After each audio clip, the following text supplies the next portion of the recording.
This stoneware won't chip, won't crack, no matter how rocky the road. Hanging lanterns! Ah, they've opened the gate. Lubor was true to his word.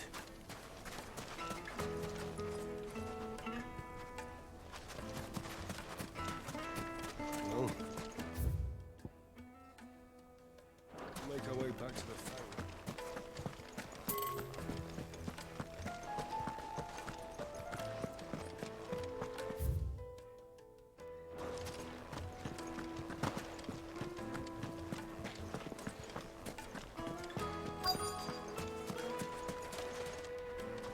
What is it?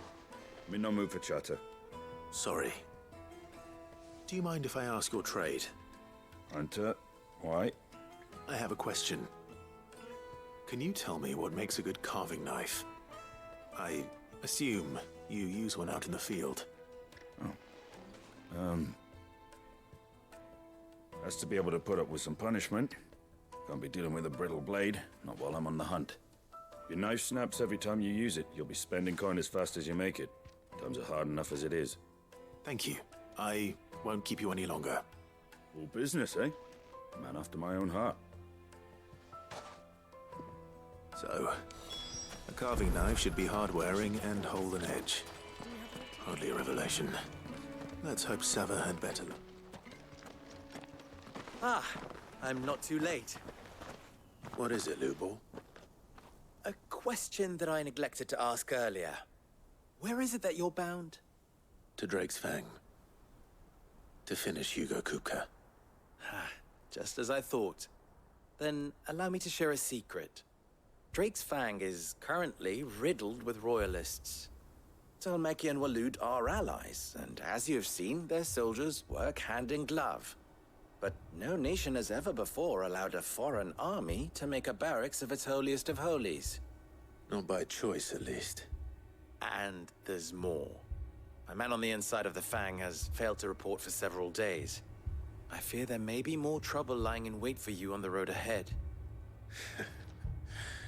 Isn't there always? If you're determined to beard the lion's den, then promise me one thing. That you will enter via the mines, where the guard is lightest. I've lost one Cid already. If I lose another, people will start to think me careless. I don't plan on dying. Not before Kupka does, anyway. Well, so long as you have a plan.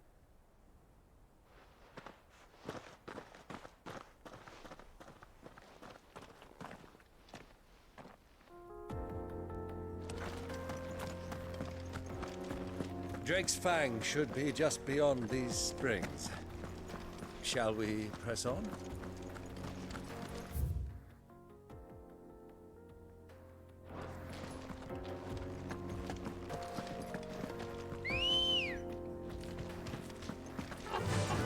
Yeah!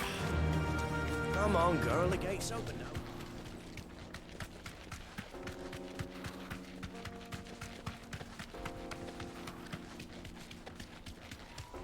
What the hell are those things?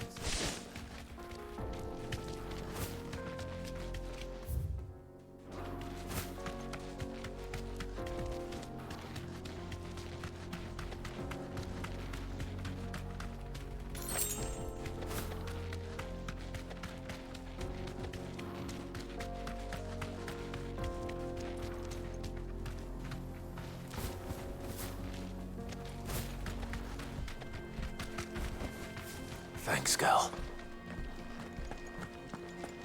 Something awful's taken up residence in the springs. You'll turn back if you know what's good for you.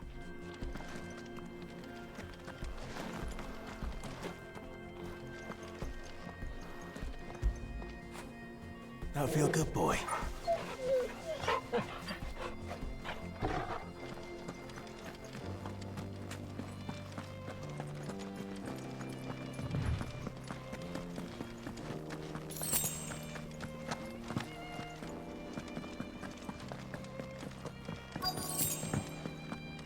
By the flames. That explains the heat.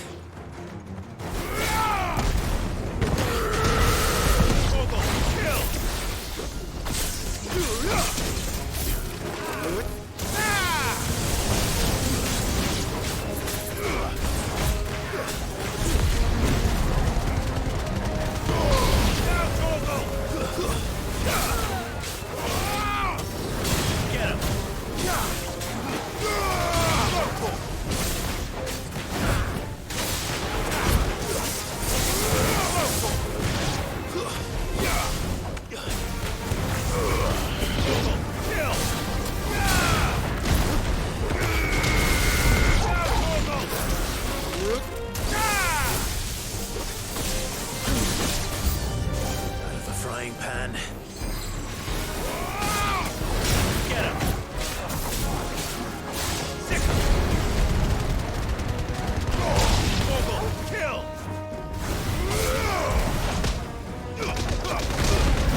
Let's cool things down a bit.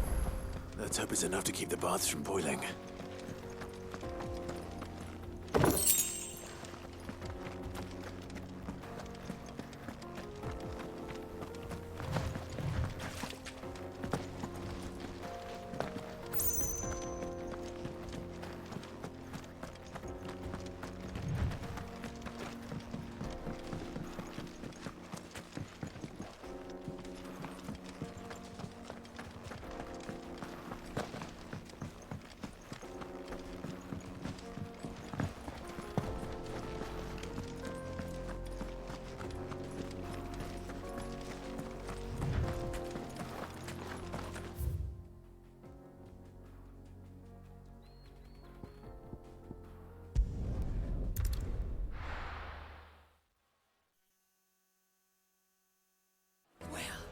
This is no good. I was hoping to get out of the heat. So, how'd it go? You learn anything useful, or should I be looking for a new trade? Only that a blade should be durable and stay sharp. But I don't see how that relates to the spirit of Dalamil.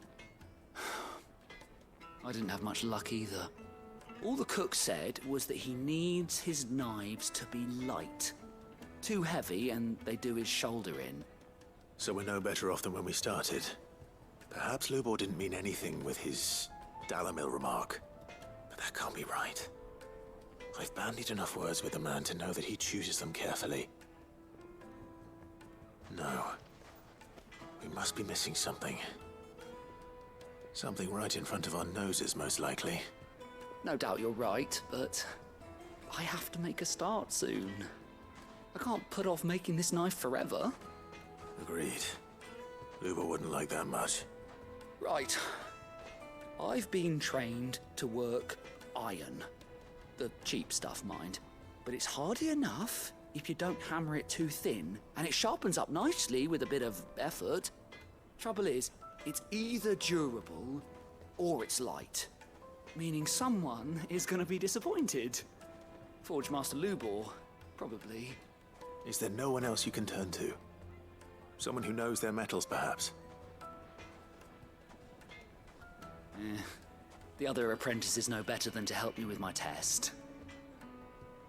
But maybe there is someone I could turn to. A merchant. A favourite of Forge Master Lubor's, who sells metals to tradesmen passing through the Valcroy. I bet she'd know a thing or two.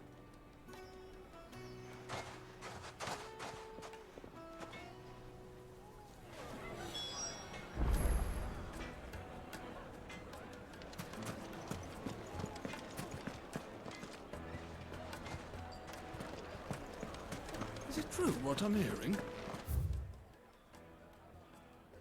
The men of the rock were carting off our crystals from The themselves? finest fabrics, fresh from the capital.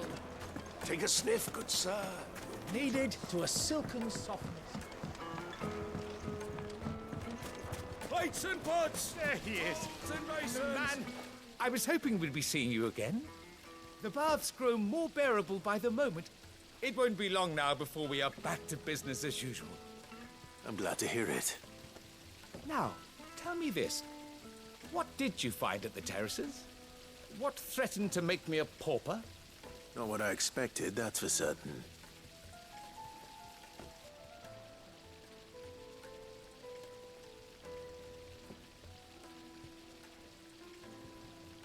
You tell a fine story. That's not to say I don't believe you, though. Creatures made of flame, eh? That's something new to worry about. But I've burdened you with my worries enough already. Here, a small something by way of thanks. Right.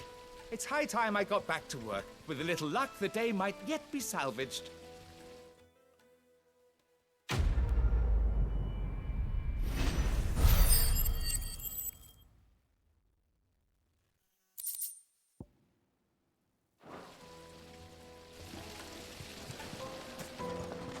Made from the stoutest stoneware.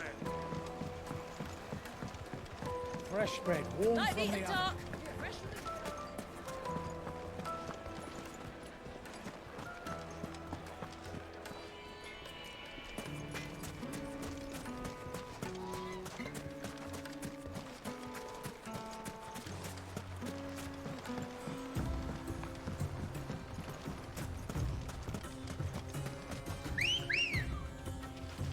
Come on. Fly, Ambrosia.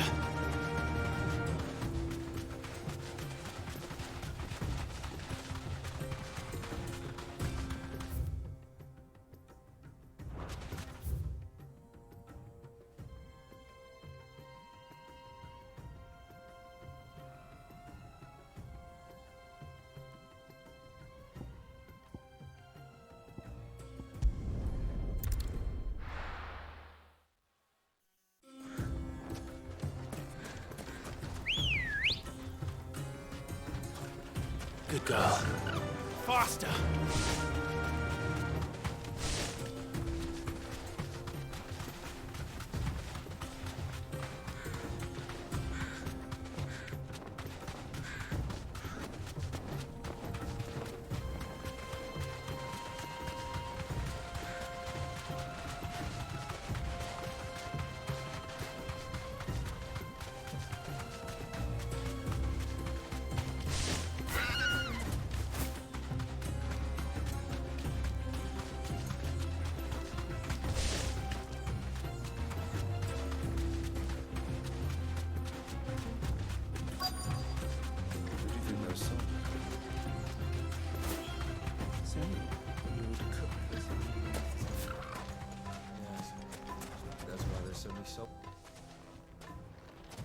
Any luck?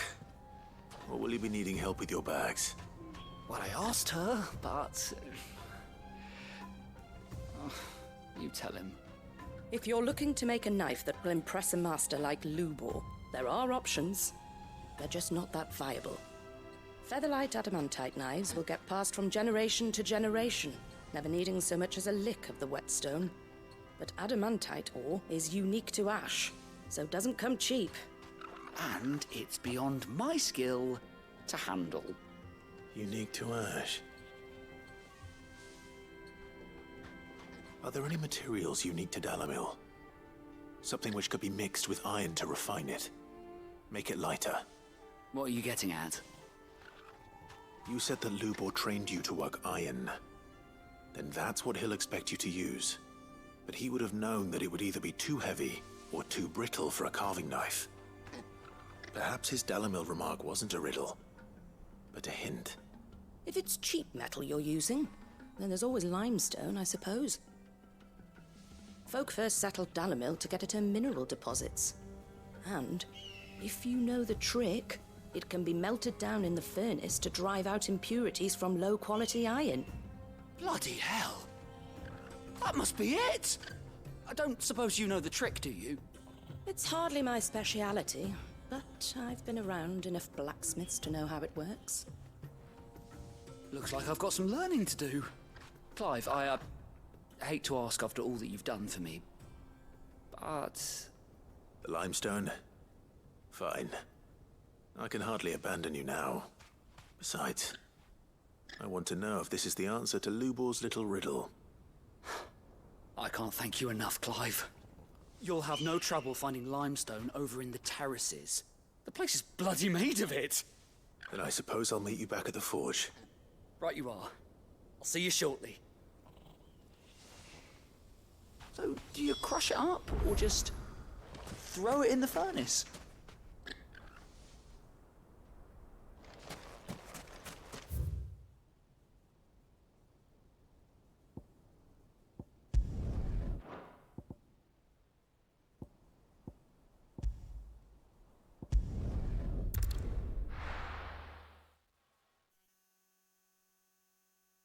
Well, this is no good.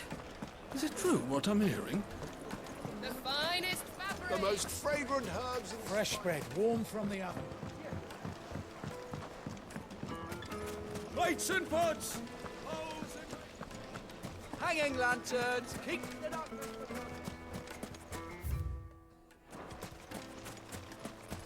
We should get going soon. What do you want? Directions? Either take this road to the Fang, or piss off back the way you came.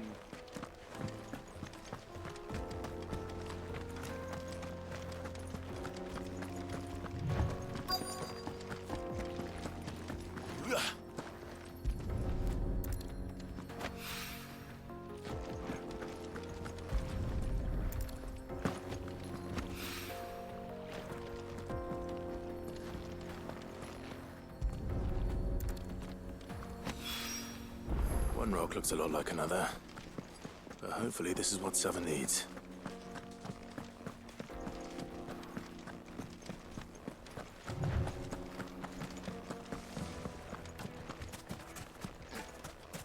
Finally, we'll be able to get one stone. Sweet incense. What's wax candles? Silver platters! Just like they eat off.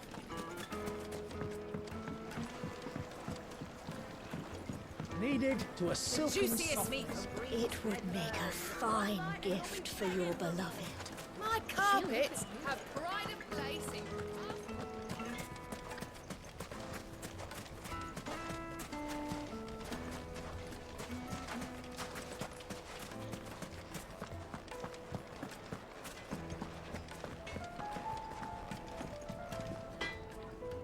I wasn't sure how much you'd need, but I hope this is enough.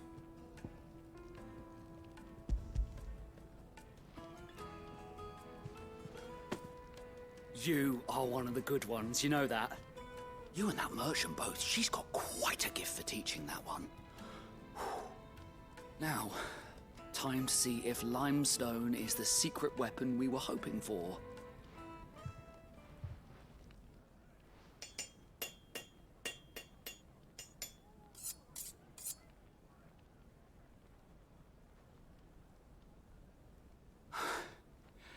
That'll do, I reckon. A knife forged from the very rocks of Dalamil. Her spirit, if you will. It's a fine-looking blade. I only hope Master Lubor agrees. That sounds like my cue. And just as well. I was getting tired of waiting. I'm sorry, Forge Master Lubor. Let's take a look then, shall we? First things first, Sava, do you think this is a carving knife worthy of the fine people of Dalamil? I'd like to think so. But what do you think? What do I think indeed? It's sharp-ish, but it won't last long with hard use. And it's heavy, heavier than it should be. You might not think it just to hold it for a moment, but sell that to a cook and you'll never hear the end of it. It looks like someone paid a visit to the terraces. The limestone was a step in the right direction, granted, but one that still leaves you short of the mark. And I was so certain I had it all worked out. I don't know who you found to teach you that little trick, but it certainly shows initiative. Next question. How much do you think I would charge if I'd made this? Well, if it took you even a fraction of the time it took me, I would say you could demand a heavy purse. And who would be able to pay that? The butcher? The hunter? The cooks over at the inn? Dalamil is home to humble traders, not wealthy lords and ladies. Rule number 1 in any business, Sava, know your customers. Yes, Forge Master. This is just about passable. But only just. I'd say you're worth keeping around a little longer. Starting tomorrow, you'll have an anvil of your own. I will. Thank you. I was wondering, what would you do if you were asked to forge a carving knife? I'd do what I always do. Ask who it's for. If it was for the butcher, I'd make sure it holds an edge. For the hunter, I'd make it as tough as Titan. For the cook, light as a feather. And for the nobleman, I'd make it cost an absolute fortune. There goes a master, all right. It looks like congratulations are in order. I couldn't have done it without you. So much for the Forge Master's riddle, though, eh? The spirit of Dalamil had nothing to do with limestone or anything much at all. Meaning, I had you run around for no good reason. You've passed your test. That's all that matters. You'll have a forge of your own in no time. And when I do, I'll craft you the finest carving knife you have ever seen.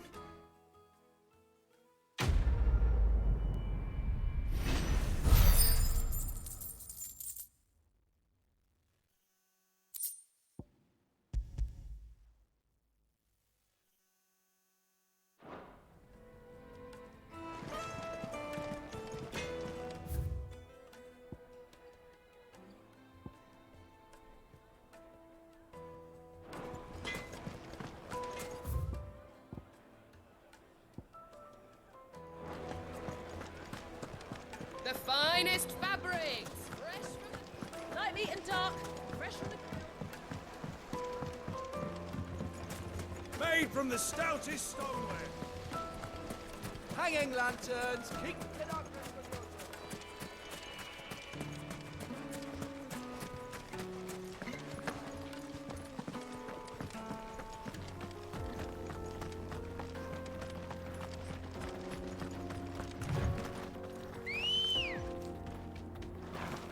Come on.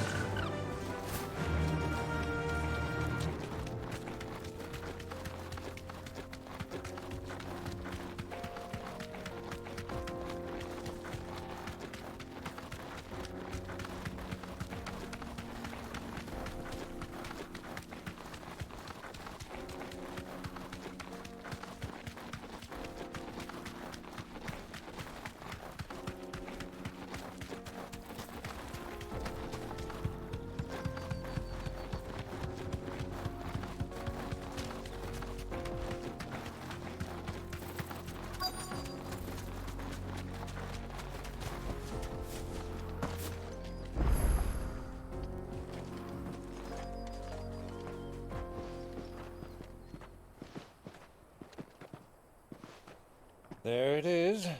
Drake's Fang.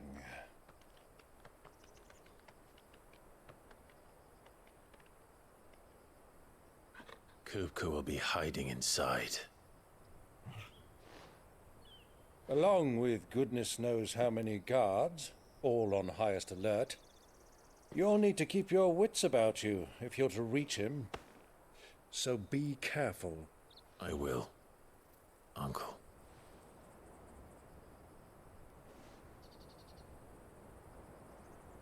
Before you go, Clive, allow me to apologize.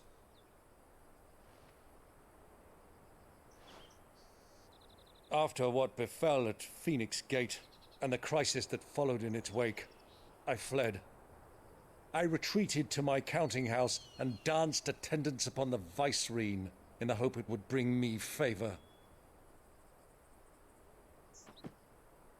I betrayed my nation to save my skin, like the coward I am. And I'm sorry. Uncle, please. It's not too late, Clive. Rosaria is yours by right, and there are those that would help you to take it back. Had I the courage of my brother, I might already have done so. But that ship has sailed. You, however... No. Forgive me, but I cannot. I fight to build a new world now. A better world. Where men can live and die on their own terms. I was raised in a nation that strove to improve the plight of bearers.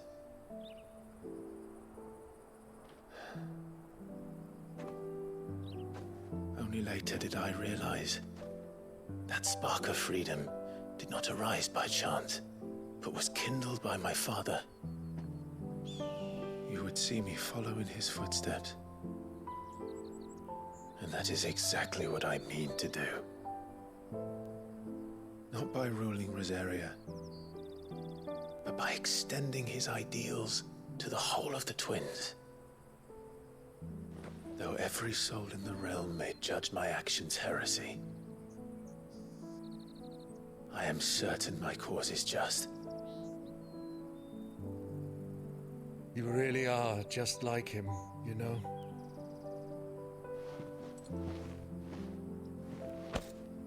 Thank you, Clive, for coming back to me. I am proud to call you nephew.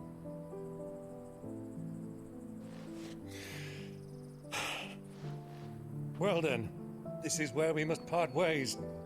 Wish me luck in convincing my Canvarian friend to share his considerable talents. I mean to plunder his coffers and prove myself worthy of a place in your merry band. Till then, my boy. Till then, go safely, Uncle. And you, nephew. We have much to catch up on, you and I. I shall expect you to regale me with the tales of all your adventures when next we meet. You can regale me too, Torgal.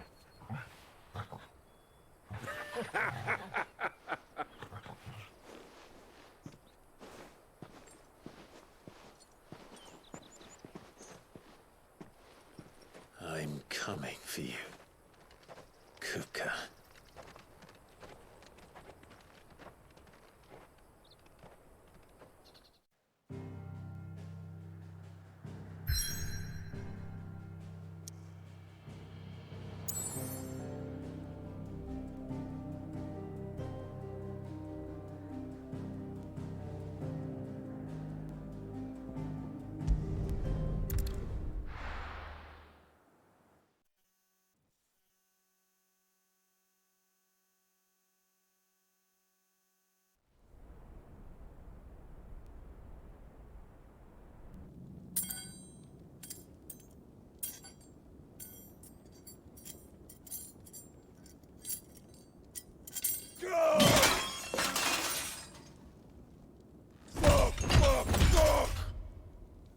Why do they start?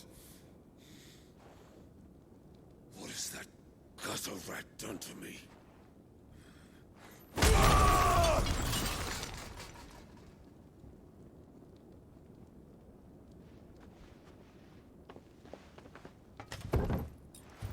Out of my sight, witch!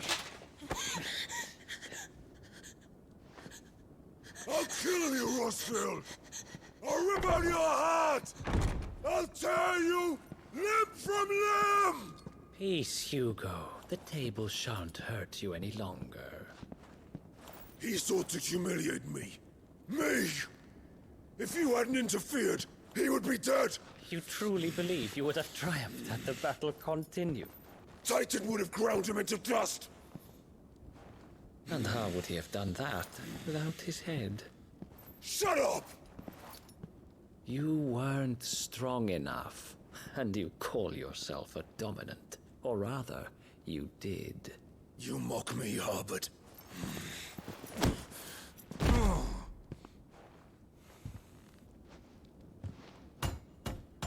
Do you see, Hugo?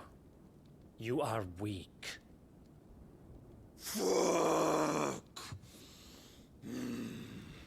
But so long as that fire burns within you, there is still hope. There may yet be a way for you to take your revenge. Tell me, what must I do? Please, I'll do anything. Just tell me.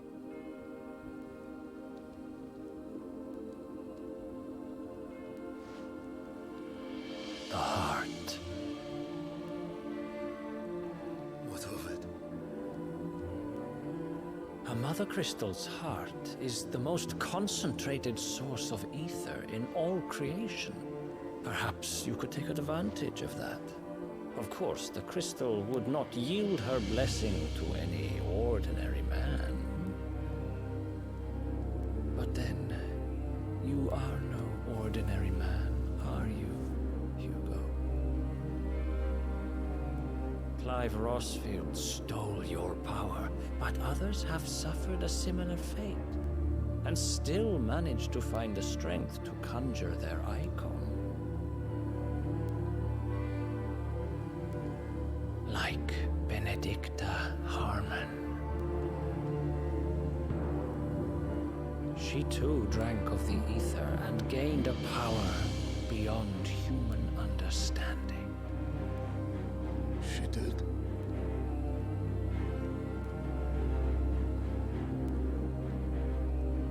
Benedicta. Benedict.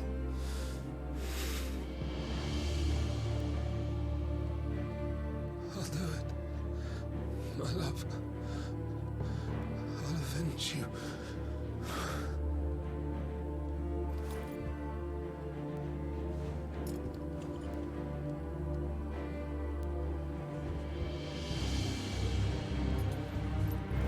Run along now, Hugo. You need only follow the light.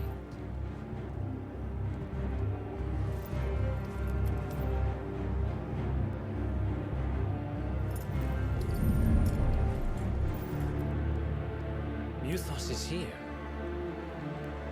Very well, it shall be so. You may leave everything to me, Your Majesty.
The Royalists bring them from Ash?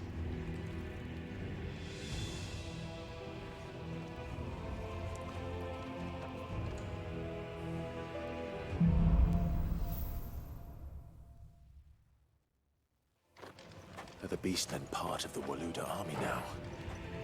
How the hell did that happen?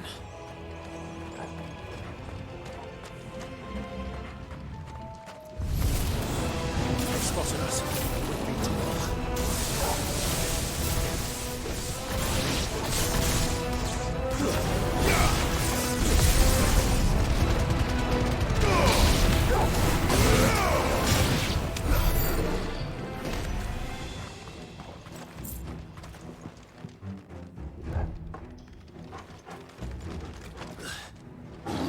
taken over the entire mine.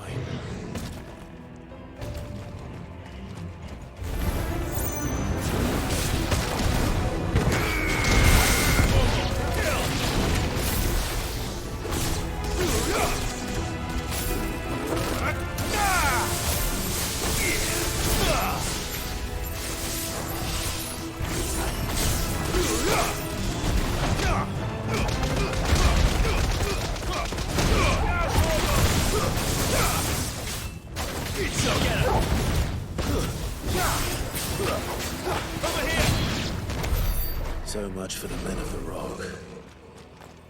Dhalmekia's finest.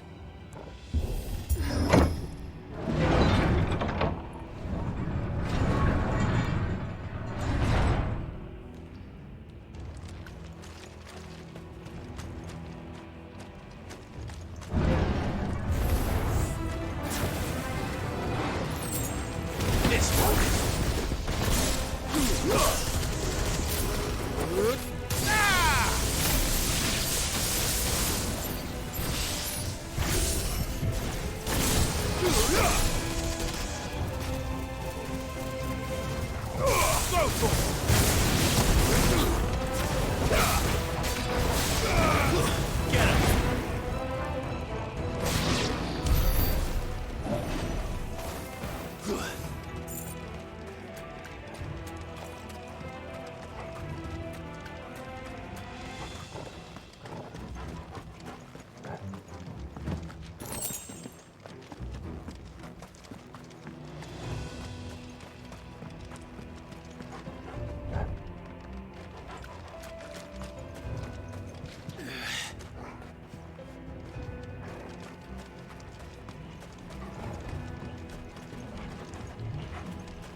Stay down! Get him! Six! Toggle! Kill! Get him!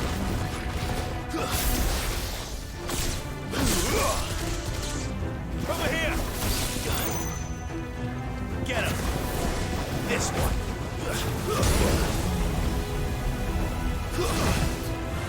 Six! Get him!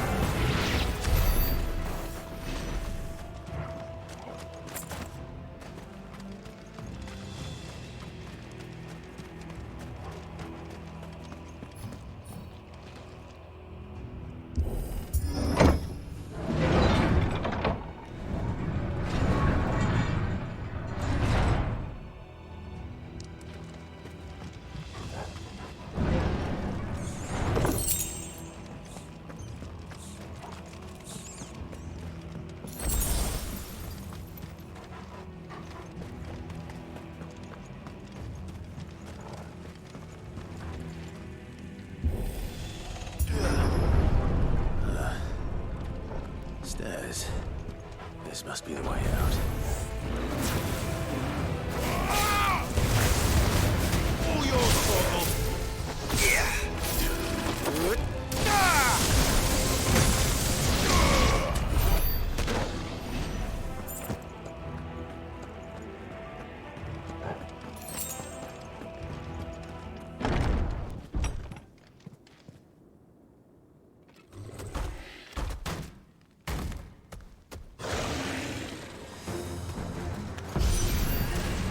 Won't be sneaking past this one.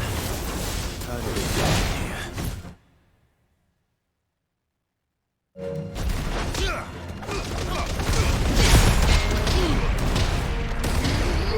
This one! Go for it! Over here! Get him! All yours! Over here! Get him!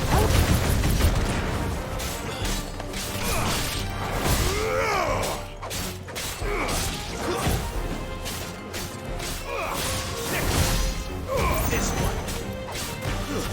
Go for it!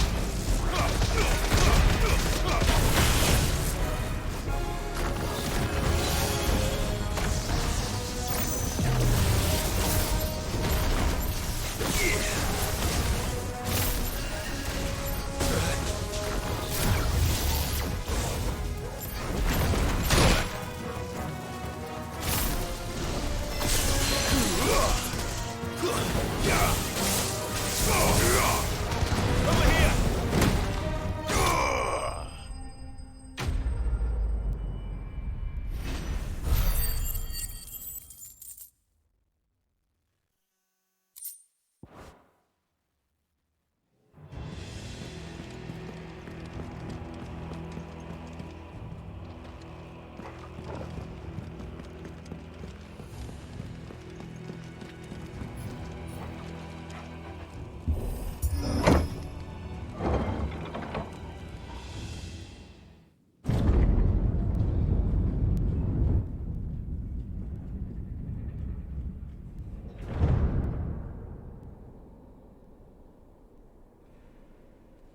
By the flames.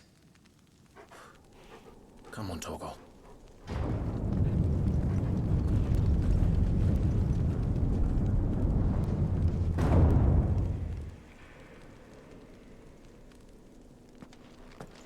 Kupka never did do things by halves. As if taking the Mother Crystal for his own wasn't enough. He had to build his castle in it.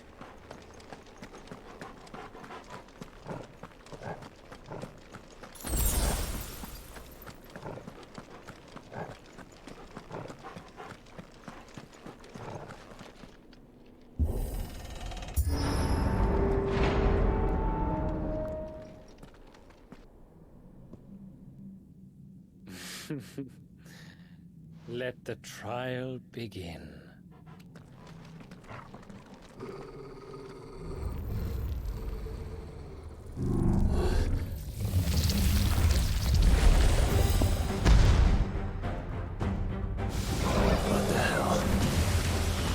me talk. This one. Go talk.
Seems we're expected.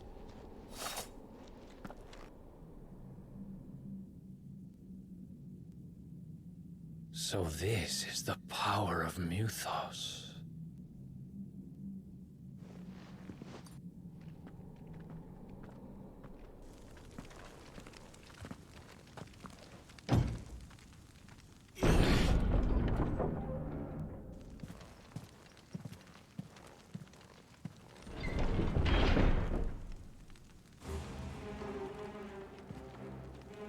Did the orcs do this too?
What the hell is going on? Are these things here for me? Or for him?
First orcs, now these nightmares. Is this your doing, Ultima?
You've been busy, Kupka.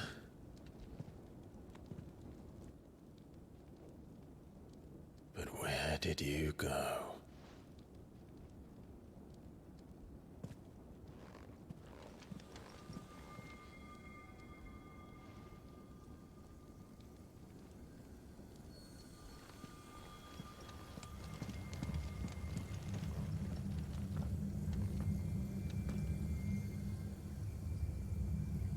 The heart.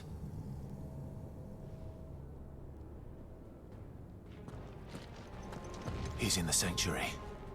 I can feel it. Come on, Torgal.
Just what I needed.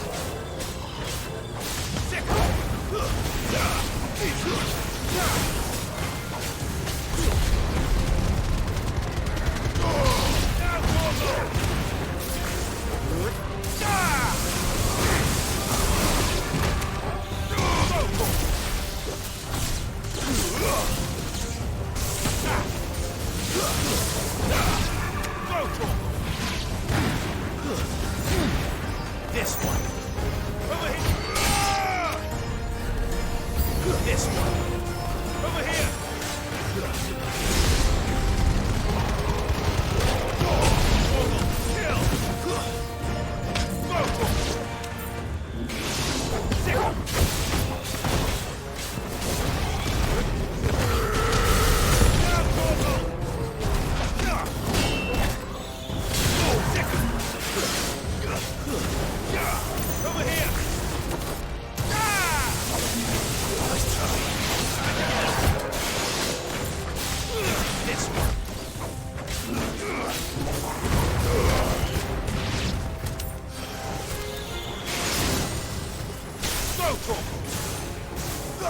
Over here!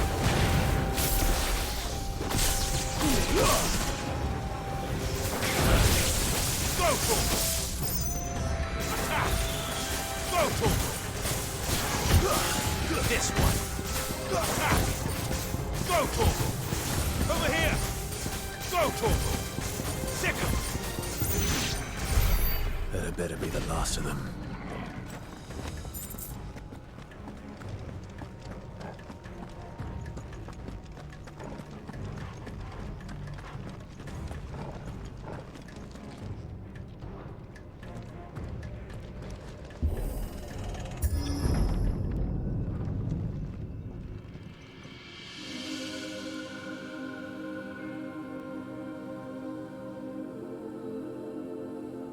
Benedicta, my everything. I've missed you so much. Kuka!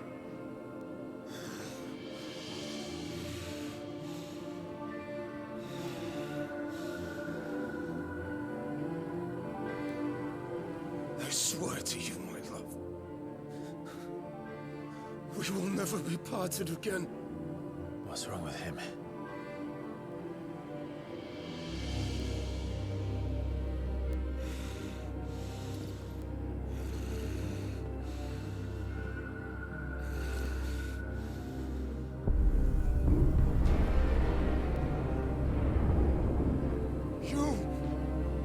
Get away from her!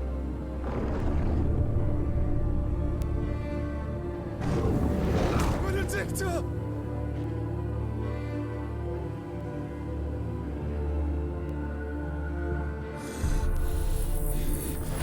I'll kill you, Roswell!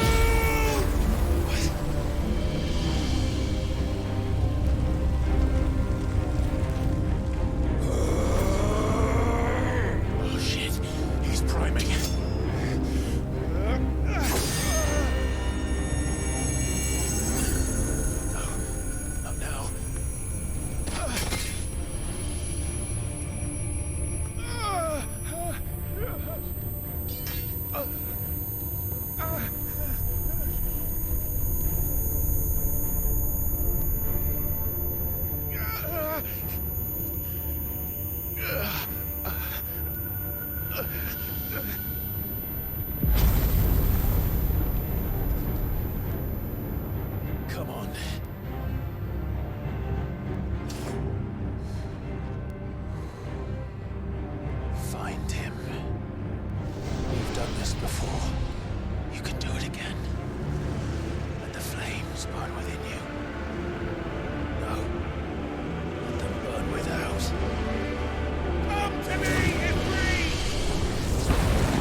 If you can do it, then so could I!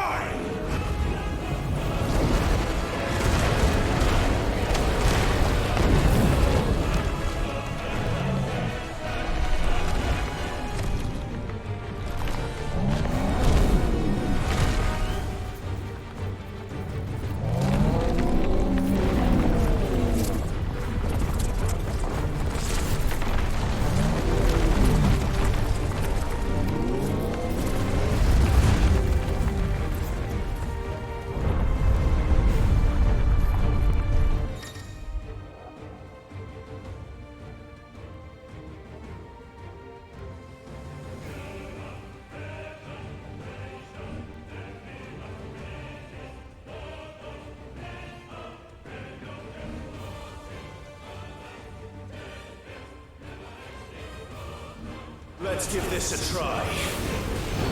Not bad.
Ultima.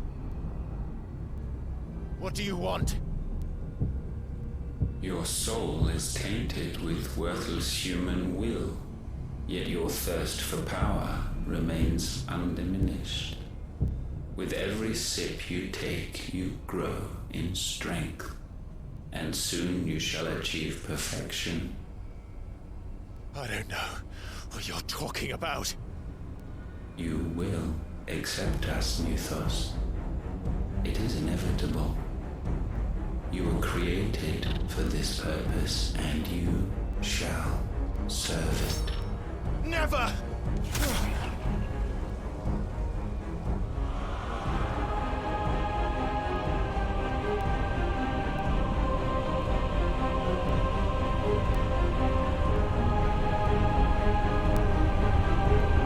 Fight it, Clyde! Don't let him in! Consciousness. We see now. Human will is so insubstantial it cannot exist in isolation. You mitigate its weakness by interweaving it with your consciousness. We believed we had merely to purge you of your will to claim our vessel. It appears we first have to sever every thread of the consciousness that supports it. No matter. The time to build a new world is not yet upon us. We will contemplate.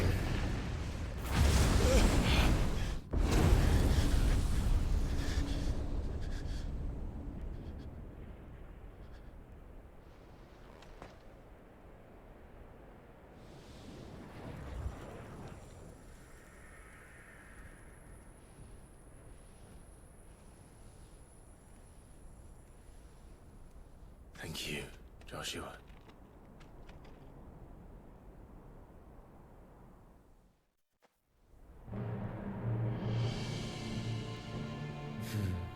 One can no more command the power of ether by drowning in its flood than one can constrain the tides by standing in the sea. I had thought Hugo wiser than this, but it seems his head was full of rocks after all. Titan was strong. Your Majesty. But Mythos is stronger. For 5 years, that man lived only for revenge. Clinging fast to a fiction, even as it swept him into the abyss.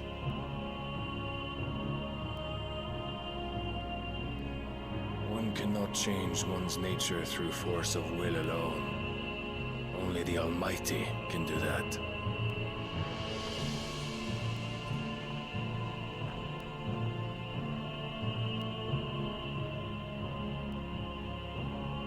Hugo Kupka, the man who gave his life for a woman's head. A fool like all the rest.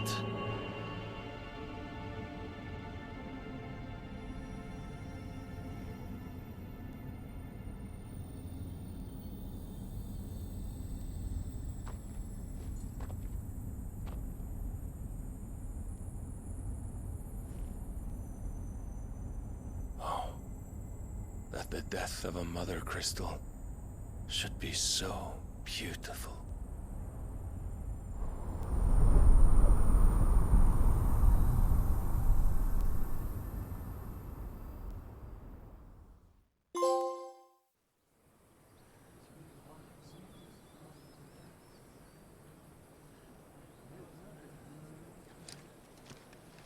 Some medicine, my lord?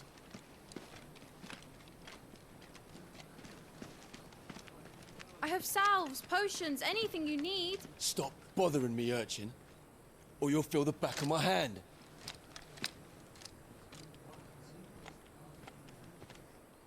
You must consider your health, my prince. If a show of force is needed to keep the Dalmex at bay, you may trust in your dragoons. I beg you to call on Bahamut only as a last resort. His strength comes at too great a cost. The Empire agreed to an armistice with the Republic, and yet the Emperor still plots its ruin. For now, the Dalmex suspect nothing, and as long as I can hold their gaze, war need not be inevitable.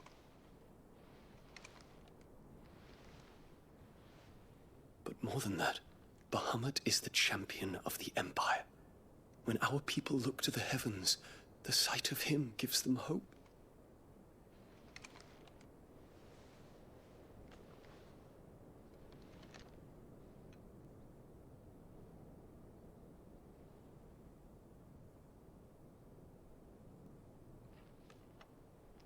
Forgive me, Terence. Would that you were my master. But alas. I will always be your loyal servant.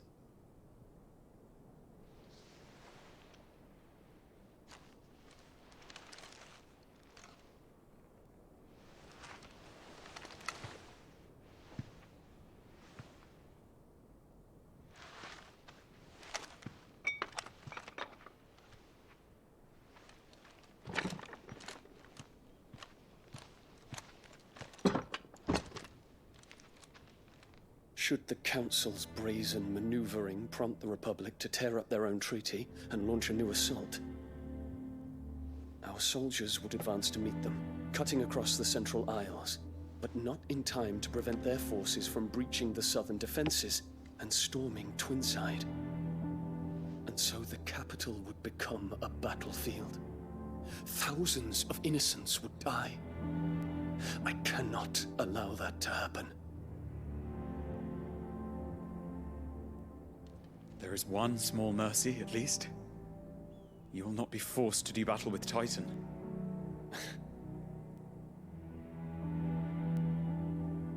Would that I could avoid doing battle at all. 1,000 pardons, Your Highness. What is it?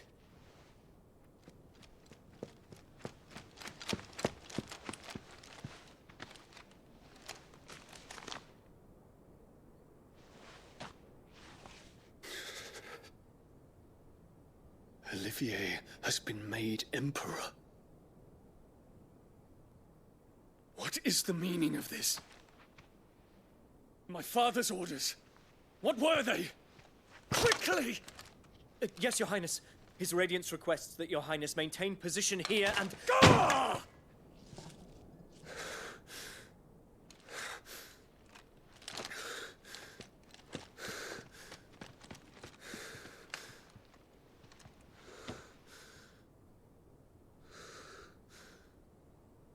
Terence. Yes, my prince. I must go to the palace. I'll ready your steed.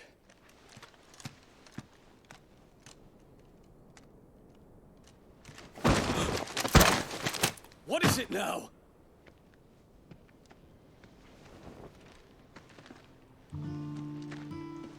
Forgive the intrusion, Your Highness. I know you. At ease. We stand in the presence of the Phoenix. You wouldn't want to get your fingers burned. I hope I'm not interrupting. Not at all. Though I admit, I did not expect such a distinguished guest. How many years has it been since the Remembrance ceremony? 20? I thought you long dead. Do I address a ghost? Many have told me that I look like one. But no. I'm alive. Just. Prince Dion of the House Lesage, I have a tale to tell you.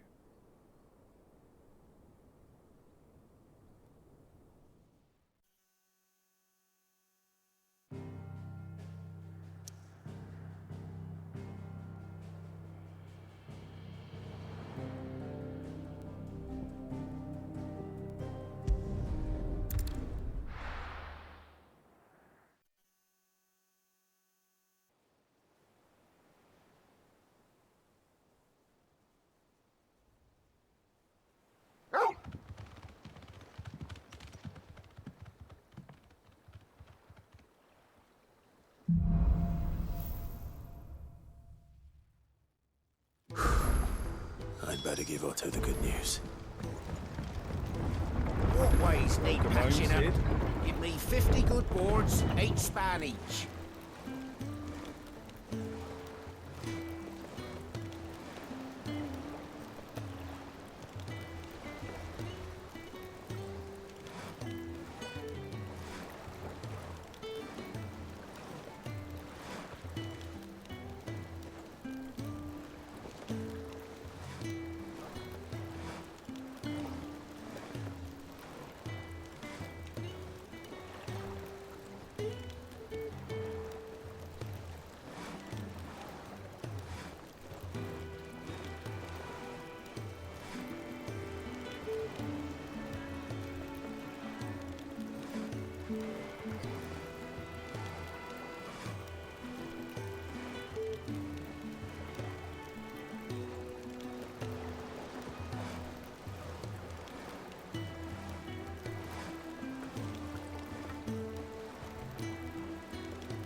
Welcome home, Sid. Walkways need patching up. Give me 50 good boards, 8 span each.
Welcome home, Sid.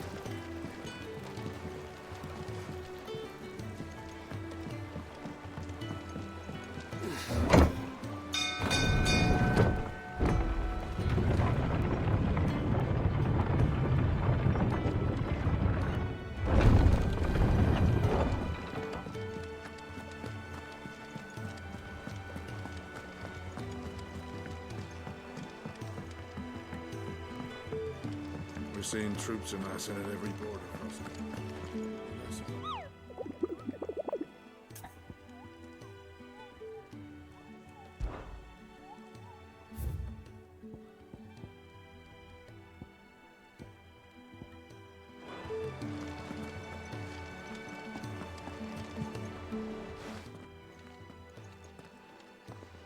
Clive, you're back. I am. And with glad tidings for once. Hugo Kupka is no more. Well, I'll be. All of our comrades who lost their lives back at Sid's place be smiling down at you right now. We had a stolus from Lubor saying Drake's Fang had fallen. I expect that was your doing as well, was it?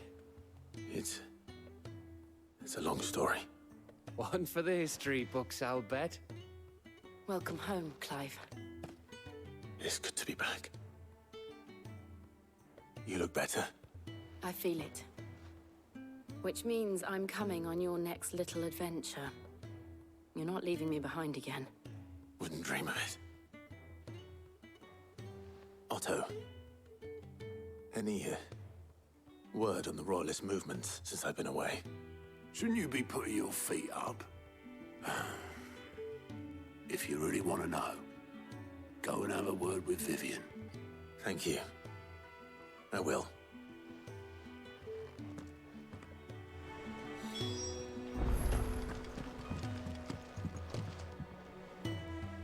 Ah, the conquering hero returns. And with hardly a scratch on him. I may have picked up one or two. Well, the fact that you came straight to me instead of visiting our resident physiker suggests that you picked up something more important. A scent. The scent of Waludas. The very same. But whatever plans Kupka was hatching with the Royalists, he took them to his grave. As did his men. Slaughtered by the orcs who'd taken over the Fang. Orcs, Vivian. I've never seen such creatures in Storm before. The Waludas must have ferried them over from Ash, but why? Why work to rescue Kupka only to invade his home, the mother crystal of an allied nation, and let both fall? It makes no sense. Do you know the tale of the blind men and the Adamantus? One can often be led astray by focusing too closely on individual details. One must instead see the bigger picture. And what bigger picture is there than my map?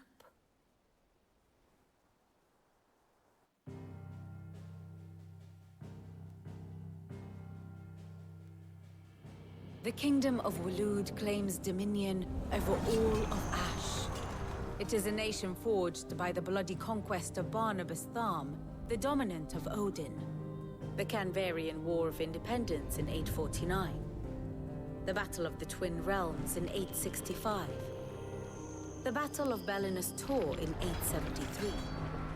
Wheresoever his armies fought, Odin was found where the fighting was fiercest. But of late, the warrior king appears to have laid his sword to rest. Battle rages for control of the crystalline dominion.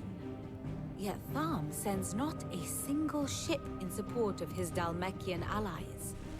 Meanwhile, the Blight ravages great swathes of Ash.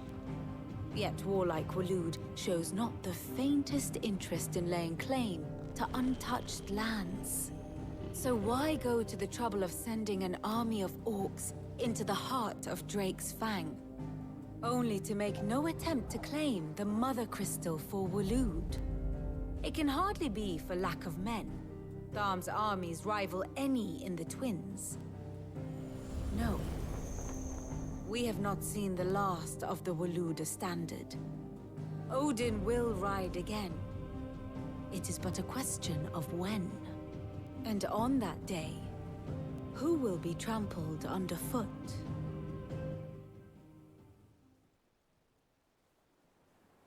In summary, I know not to what end the Royalist betrayed Kupka. I know only that it is part of some broader scheme. A scheme tied to the ambitions of one man. King Barnabas. But there is no need to wallow in confusion. If one is to cure a sickness, one must first identify the symptoms. And your Lord Uncle has volunteered to do just that by keeping an eye on the Royalists' movements. He's really throwing himself into this. Indeed he is. Which means all that remains for us to do is await his reports. Well, not quite all in your case. The people of the Hideaway must hear the news. Justice has been done. Hugo Kupka is dead. The wounds he left that night are still raw. Especially for those who lived with Sid the longest. Tell them that those wounds might finally begin to heal. Consider it the price of today's instruction.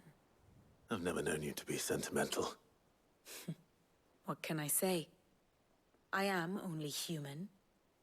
And we are, all of us, sentimental animals at heart. I suppose we are. Very well. I'll go and spread the word.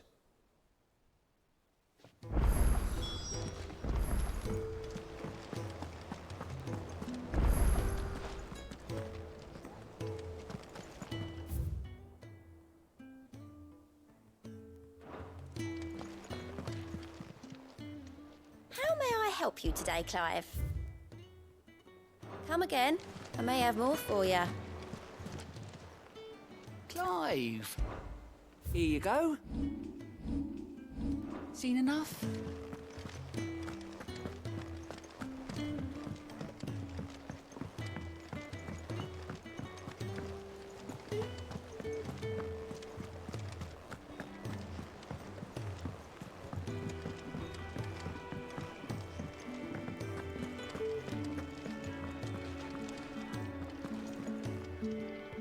Well, someone looks pleased with himself. It's true what I'm hearing, then. Nothing escapes you, Lady Karen. It's true. Kupka is dead. No more looking over our shoulders, then. Good. I'm starting to get a crick in my neck. Don't let it go to your head, though. And what can I do for you?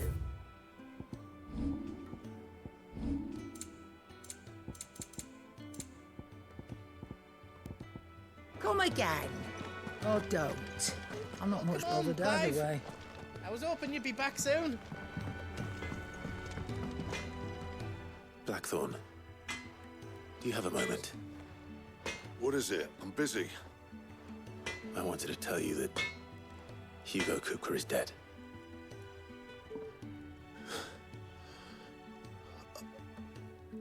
I can't tell you how long I've been waiting to hear those words.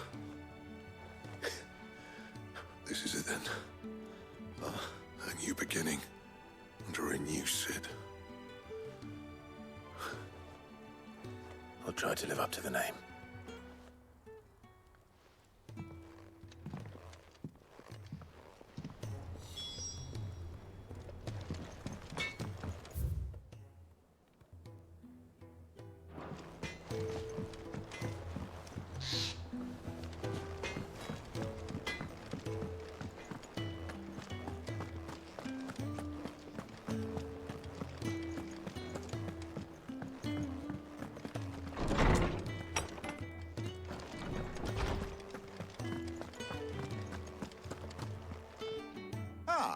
Clive, have you come seeking the gift of knowledge? No. To share mine, actually. Hugo Kupka is dead. Oh my. Can it really be true? Look, he's crying. He is. Big baby. And with good reason, children. These are tears of joy. We must offer up a prayer to your parents that the heavens might weep with us. There shall be no lessons today, only thanksgiving and merrymaking. Go, put away your things. All right. Brilliant.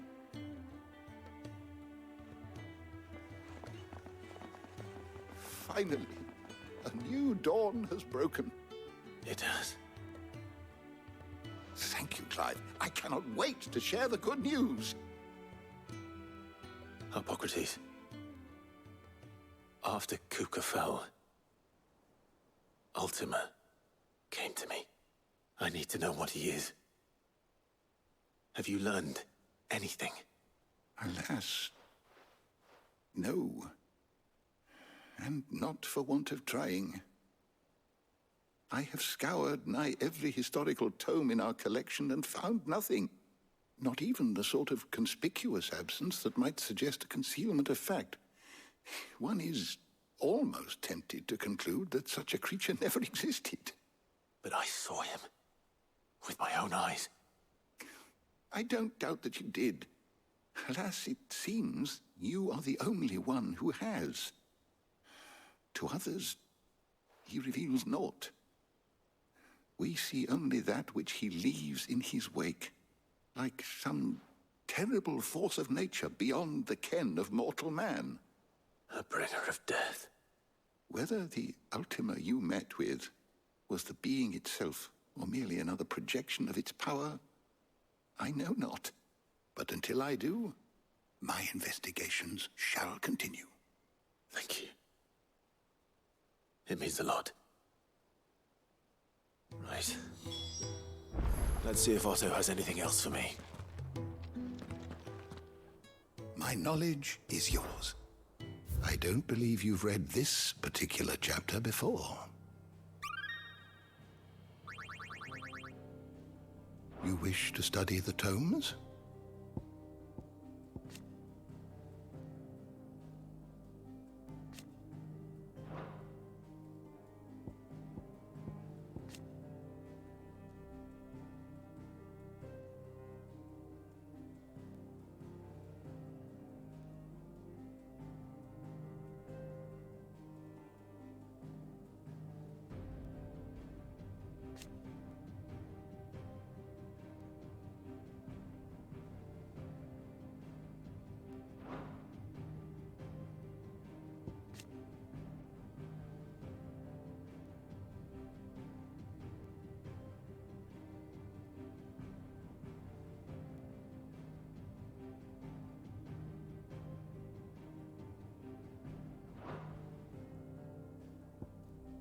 Did you learn everything you needed?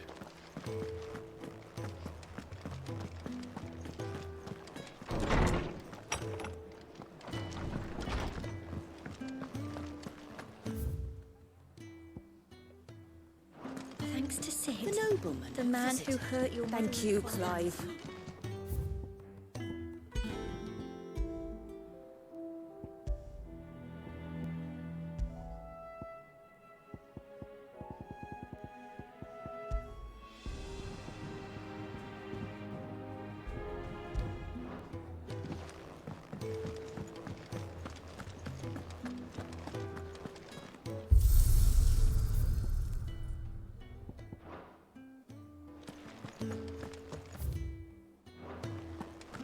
He cracked the crystal too.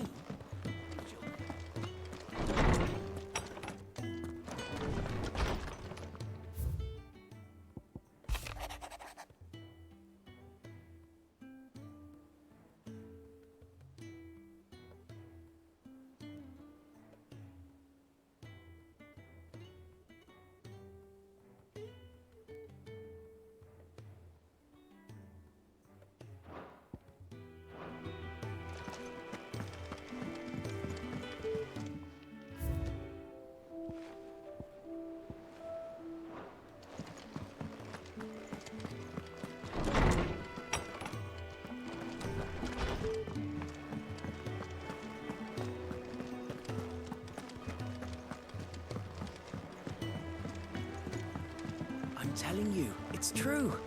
I heard it from Otto's own lips.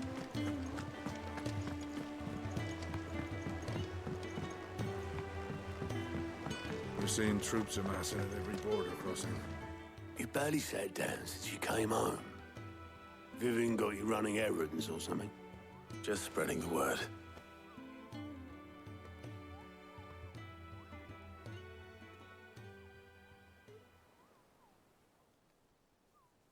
So, the Professor's got a soft side, has she? I'd never have guessed. No. She was right, though. Everyone was glad to hear the news. Ah, but you ain't told everyone. I can think of plenty of friends back at the old hideaway who'd sleep more peacefully for knowing. Not least of all Sid. You should tell him. You're right. I should. And I will. Well, when you do, be sure to take Mid with you. She's been going at it hammer and tongs down in that workshop of hers, trying to do her father proud. I can't remember the last time she visited the old sod's grave. Very well. I'll suggest it.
Mid might need some help.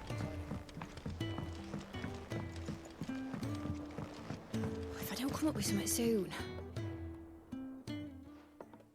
All right, Clive? What do you want? I'm going to visit Sid, and I thought you might like to come with me. Sorry, I'm too busy for all that right now. I've got to get this thermal displacement stack sorted. Thermal... Displacement stack. Here. And this is for... Only the fastest, finest ship the world has ever seen. The Enterprise. Me and my dad designed it together.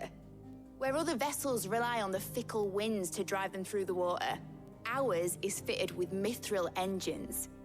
And those things have got more push than a behemoth in a bad mood, and more heat than all the hells put together. Which is where the stack comes in. I may have already talked some tight-lipped shipwrights into putting the hull together for me in a little dockyard in Canva. But the stack's a bit more involved, so I'm building it here. Thing is, it's so involved that I'm running behind and it's starting to hold things up over at the shipyard. I'll come and see my dad, though, when I'm done. Whenever that is. Is there anything I can do to help? Good old Clive. I were hoping you'd say that. First things first, I need some parts meching. The stack will be made up of 3 major components. There's the plating, here, that channels hot vapors away from the engine. The helm over the top, that disperses all that heat into the air. And the shielding around the sides. That stops the rest of the ship from going up in flames. Full suit of armor, then. Probably best to take it one piece at a time. Then you'll need to start with the plating. Everything else fits onto it. I've got the designs and the list of materials here. Show these to Blackthorn. He'll know what to do. I can't make head nor tail of them. Luckily, you don't need to.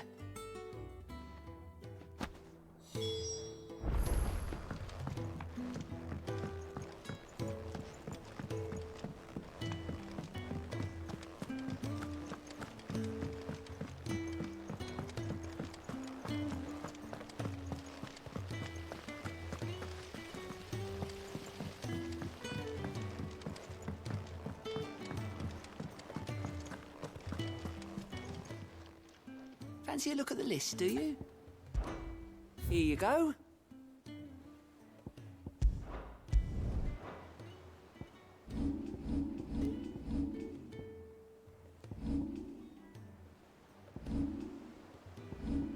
Seen enough?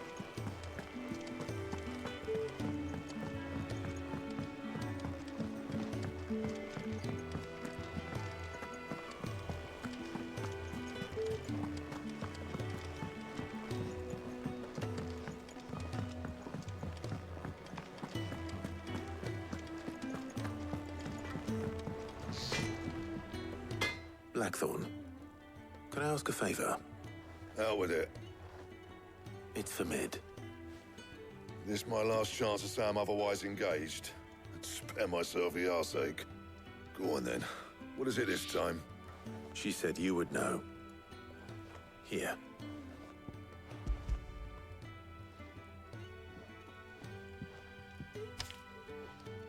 Krieger's Tates. Well, I don't know what the hell you'd want this for, but I can make it. Won't be easy, though. And I'll need help. Get Gavinotto in here, will you? All right.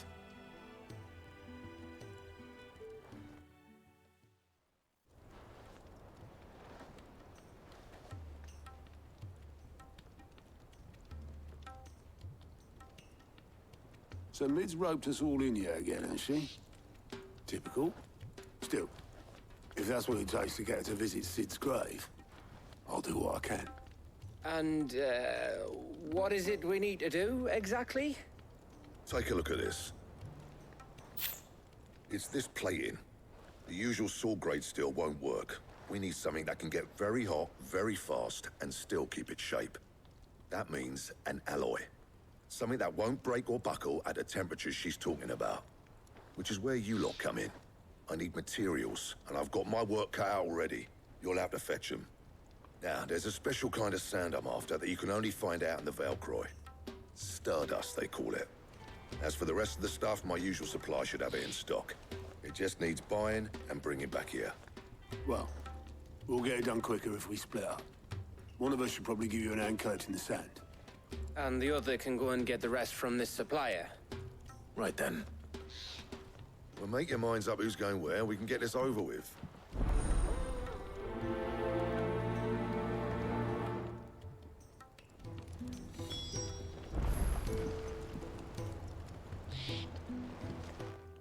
You going after the Stardust then, are you? Which one of these two lucky souls is going with you?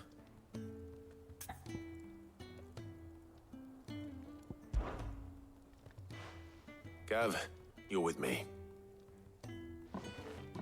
All right, then. So, where do we find this Stardust stuff? There's a river that runs through the southern reaches of the Velcroy. It's the black sand that washes up on its banks that you're after. Southern reaches of the Velcroy, eh? That's down past Dalamil. I'll go and scout the place out. See about hiring us a wagon to bring the stuff back to. All right. I'll meet you by the river.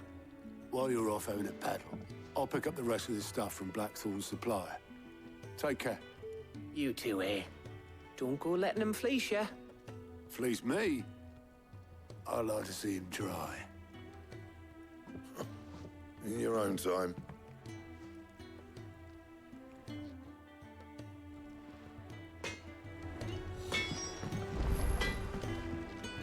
Clive? What do you want?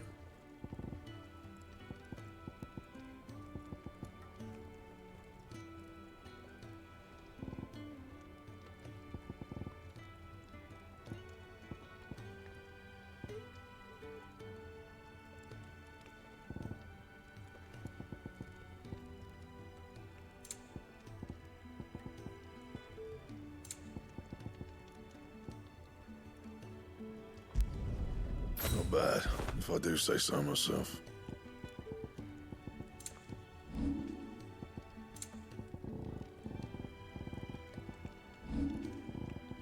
Anything else? You cracked the crystal too? You're joking.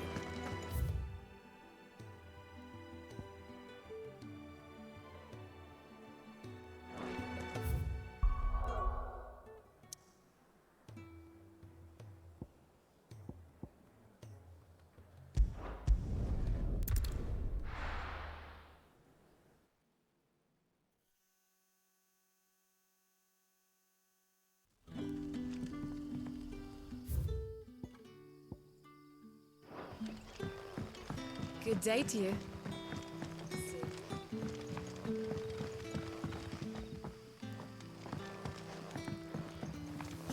The crystals. We are to take a new cellar. Ah, Clive. Your timing is exquisite, as always. I have a concern which you may be able to assist me with. Go on. There are whisperings afoot of shadowy figures having been sighted outside the village. Rustlings in the undergrowth, suspicious noises. My people fear that they are being watched.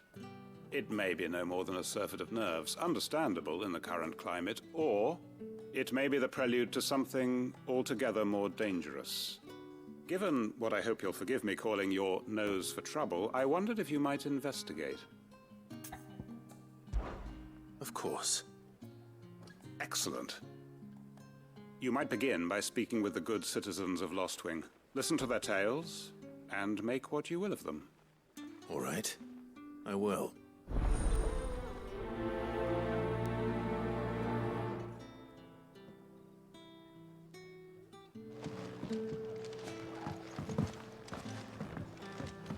Right. Let's see what the people of the village have to say. I'd better find out if this is just nerves, or something we need to take more seriously. Are you...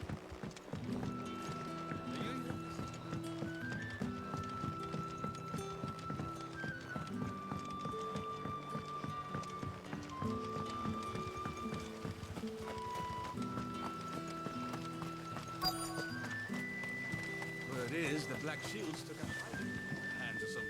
Excuse me. Quinton mentioned strange figures having been sighted near the village. Have you seen anything?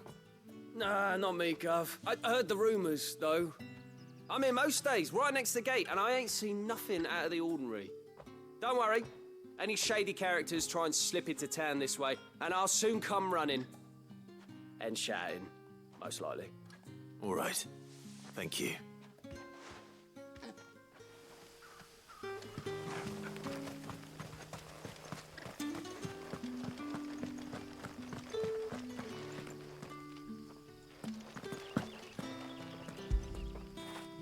After it.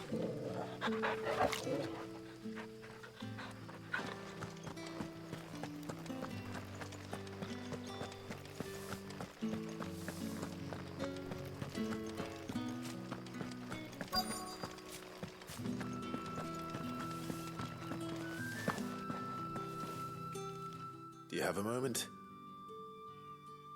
There's talk of suspicious figures in the woods. Have you seen anything out of the ordinary? No, but I've heard something. Sound of scraping metal, like someone sharpening a sword. Where was this? In Lorbert's Pass. Was out foraging for herbs when I heard it, screeching out from between the trees. Ran back here as quick as my legs would carry me, and I ain't been back since. I see. I'll look into it. Thank you.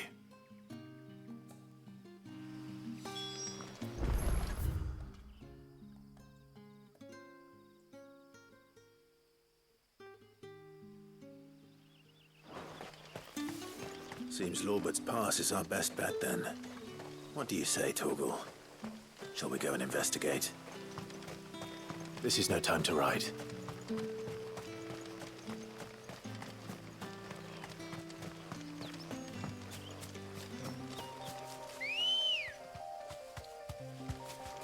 Ready, go? Faster!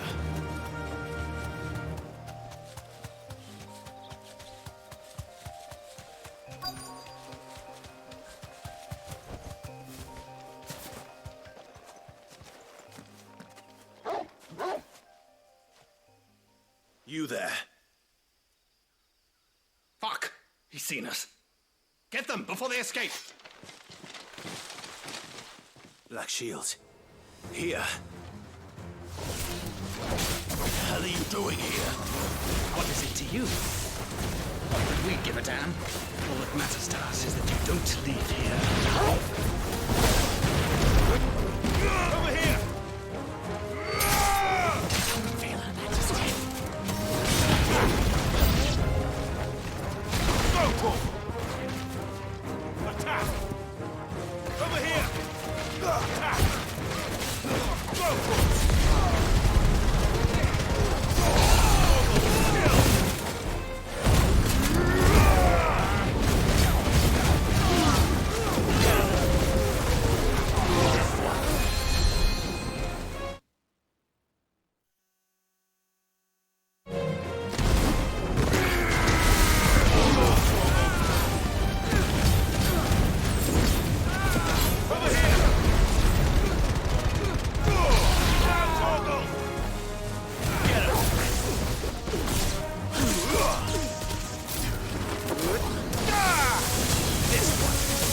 over.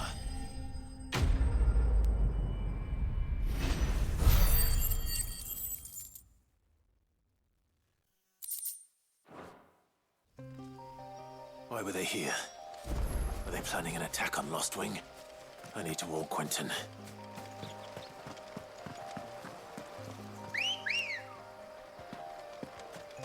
Come on.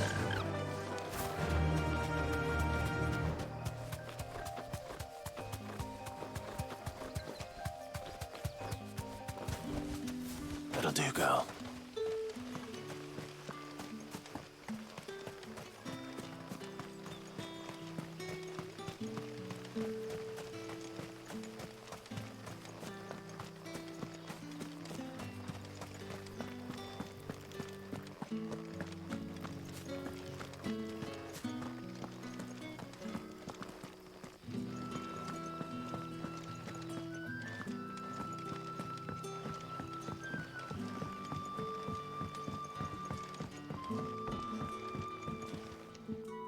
Clive, how goes the hunt for our sinister figures? I found some black shields hiding near Lorbert's Pass. They're gone now. Black shields. The Empress's former bloodhounds. Though they serve another master now. One who means to root out and destroy both me and those I care for. And it would appear the pack has finally caught the scent of its prey. Damn it all. I had hoped I would have more time than this. More time to prepare. But if we are cornered, we have no choice but to bite back. And bite back we shall. I'm sorry. You're going to need to explain. Who did the Black Shield serve now? And why would that person want you dead? Because I want him dead. Who? The former Lord Chief Justice of Sanbreque. All that I have built here is for him. I don't understand. Why him? Why Lostwing? I suppose it is better that you know the truth. I was a member of the judiciary once. So sickened was I by the injustice of this world, I swore to fight it. And fight it I did in my own small way. I saw more than a few corrupt officials condemned to the very cells into which they had thrown blameless innocents.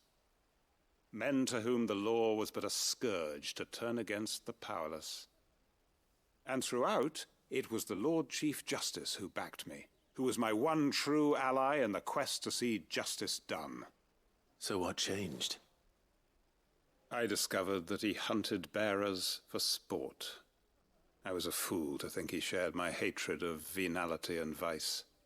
His support for me was no more than a facade, a means of ridding himself of his rivals, a mask to hide the rot beneath.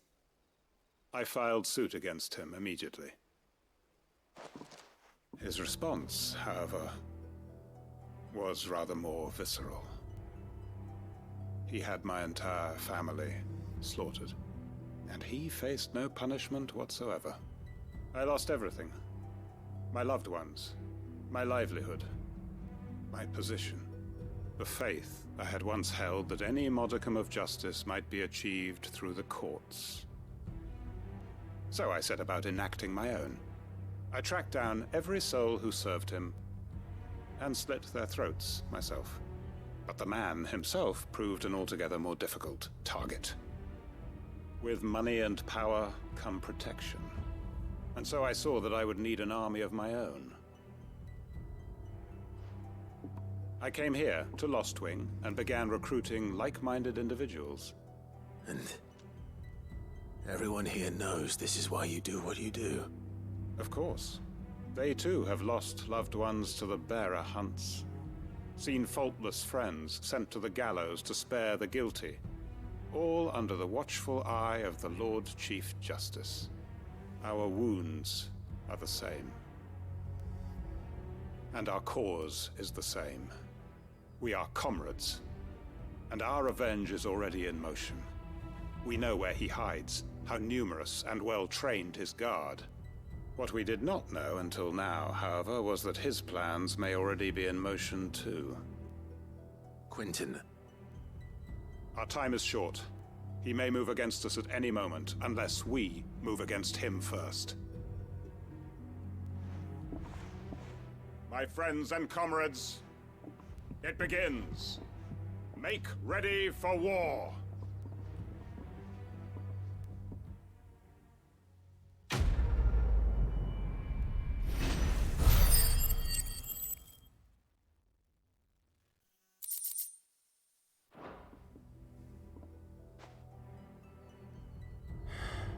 I'm not going to change his mind.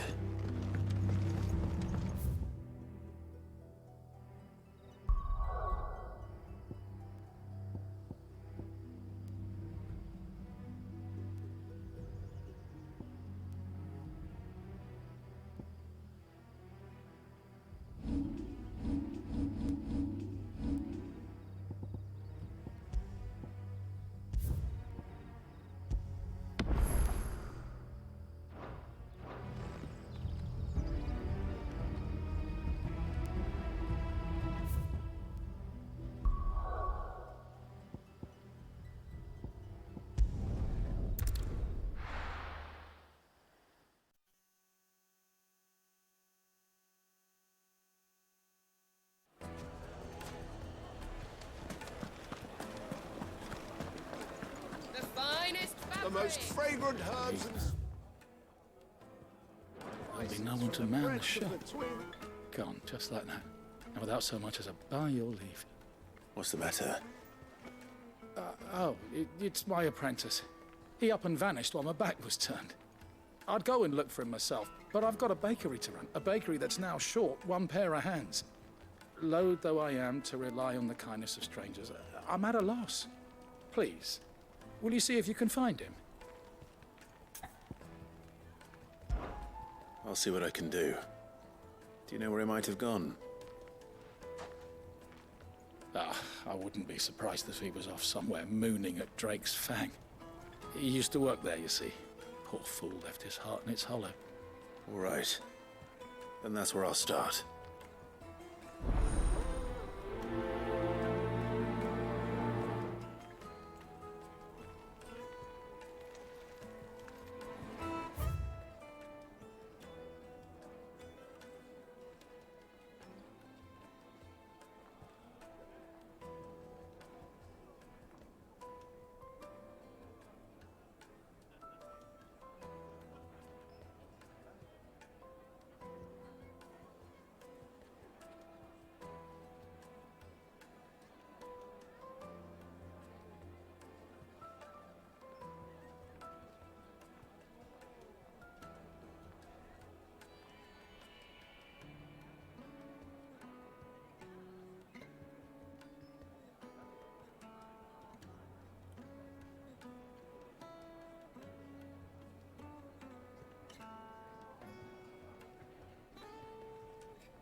Oh, where did all the men have gone? Made from the stoutest stoneware.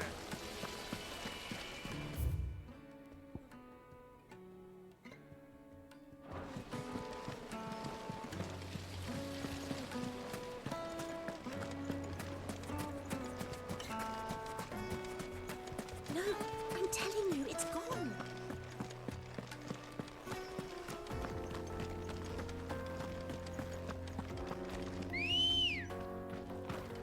Good girl. Yeah!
Thanks, girl.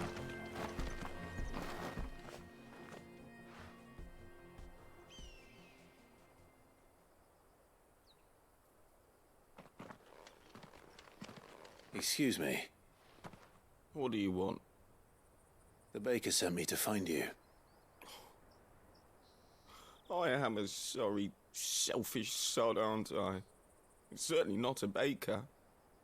Master must rue the day he took me in. Time was the sight of the fang used to calm my nerves. But now look at her. I take it you missed the Mother Crystal. I hated her, but she was all I knew. Worked her mines for years. And when she shattered, part of me shattered with her. I had to trade my pickaxe for a rolling pin, but I'm no good at baking. Every loaf I touch collapses. My bread's as hollow as I am. She was the only thing that could fill the hole inside me. Oh, I loved her, damn it. But now she's gone. She's never coming back. What am I supposed to do? I ask her. How does a shell of a man learn to live again?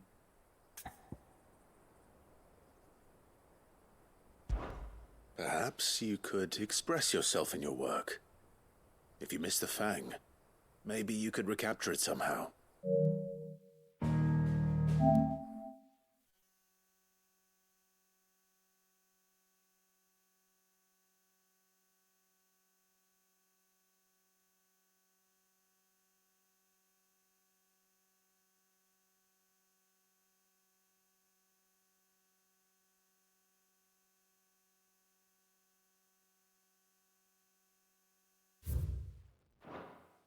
Recapture it? I'm a baker, not a... You know, you might just be right. What a fool I've been! I have to get back to the bakery right away. Thank you. Thank you, my friend. You've opened my eyes. Wait.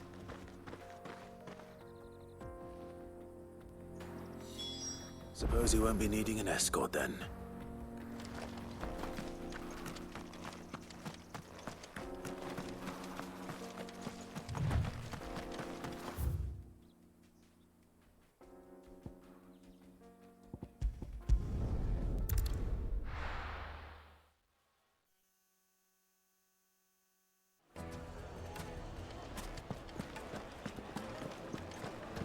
The finest. Take a sniff, good sir. You'll be Ah, there you are.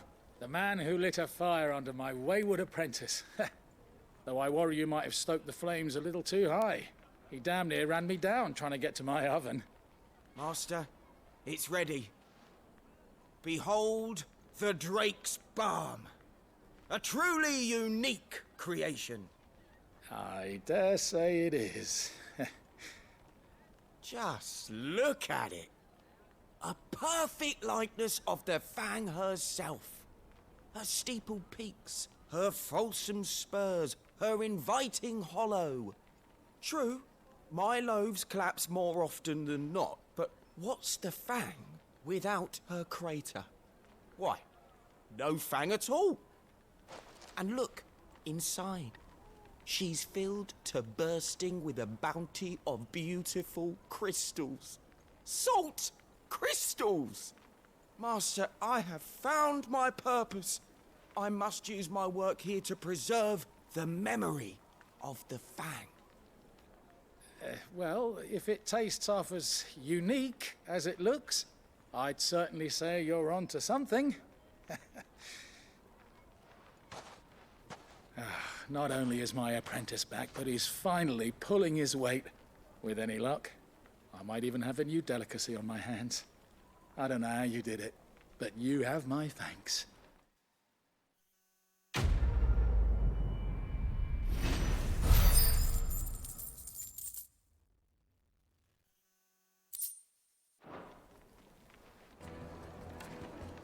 Now, Dusan, I know you're keen, but do you have to use them?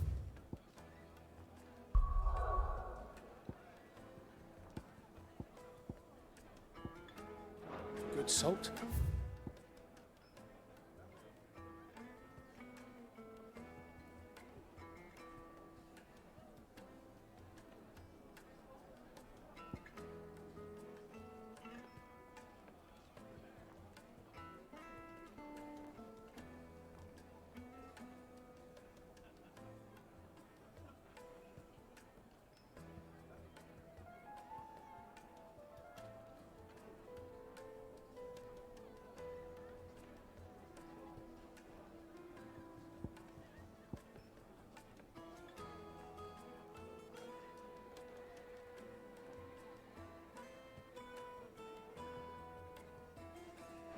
Leave some for the rest of us.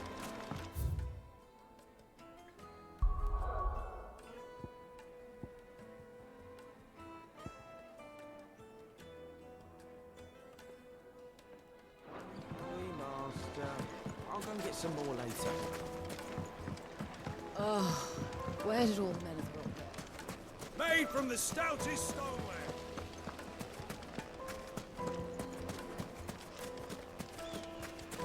Did the constables test you properly before they came?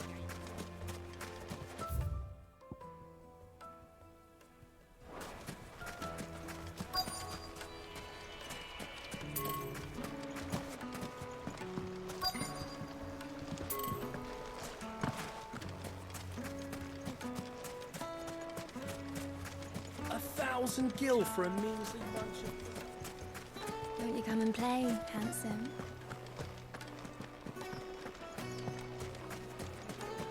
Plates and pots! Now, Lightly and dark. Dusan, I know It you're... would make a fine gift for you.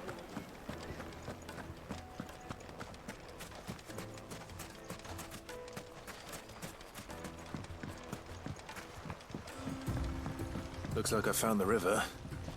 Now where's Gav?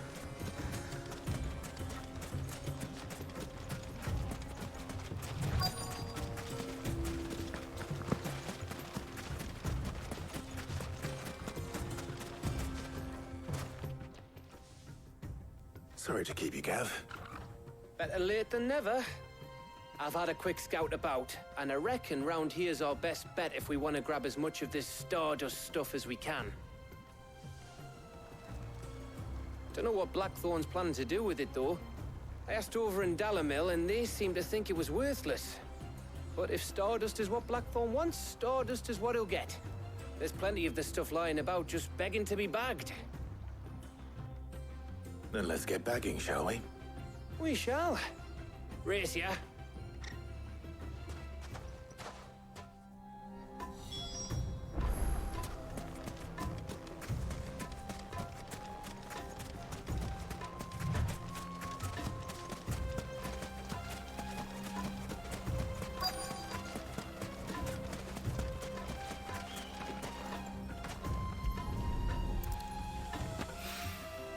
So this is Stardust. It just looks like black sand to me.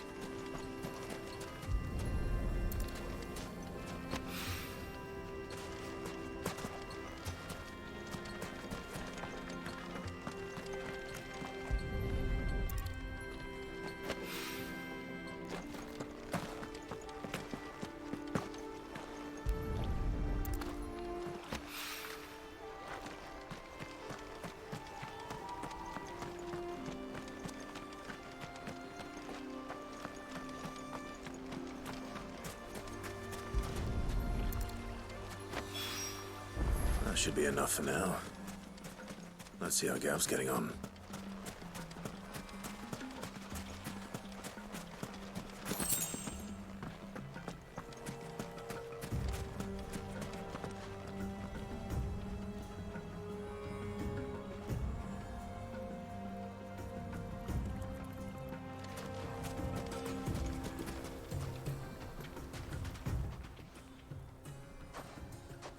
You finished?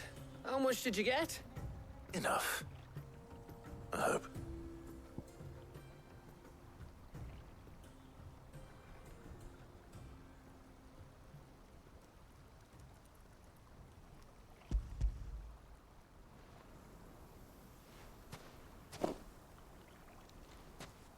Oh, you win. That might even be enough for old Blackthorn. Hey, before we go, do you mind if we have a chat?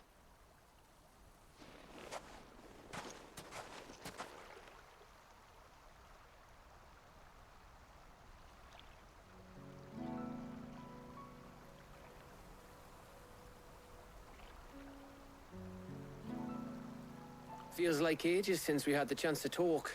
You know, man to man like. It does, doesn't it? Back when you first took Sid's name, we were talking all the time. Working out what to do in that. There was a lot to work out. And there still is. Those shoulders of yours starting to feel the strain? Hardly ever see you around the hideaway nowadays. Always on some errand or other. You can take a day off, you know. Says the man who spends most of his time behind enemy lines. Only 'cause you keep sending me there. I know I can count on you, Gav. Likewise.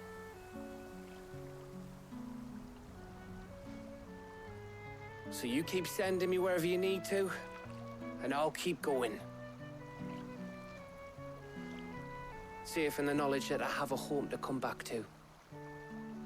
Thanks to you.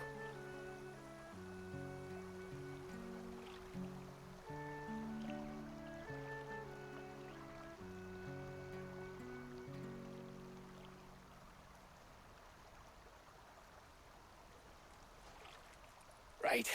That's enough soppy shite for one day.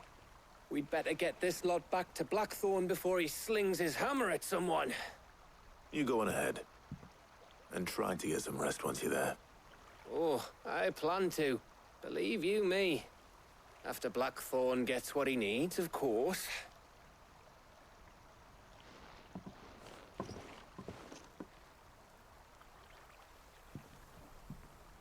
Right. Ready to go home, boy?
There was a time this path was guarded day and night by Lord Kupka's men.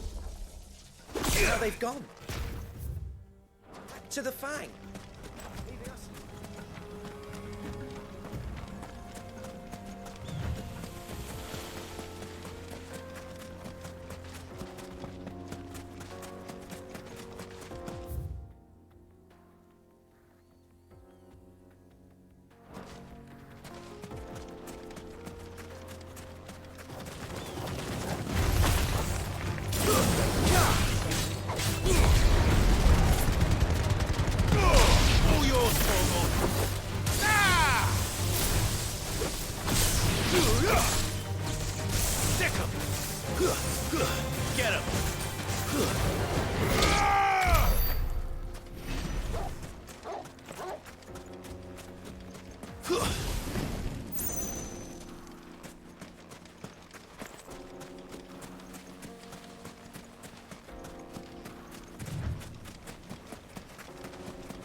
Good girl. Run like the wind.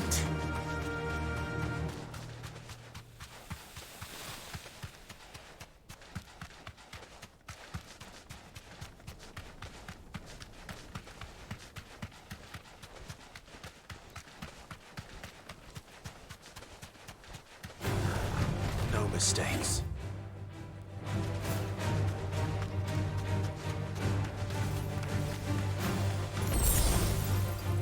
To ride from here. This must have been a fishing village before everyone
easy.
holding back. Get him!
Let's go.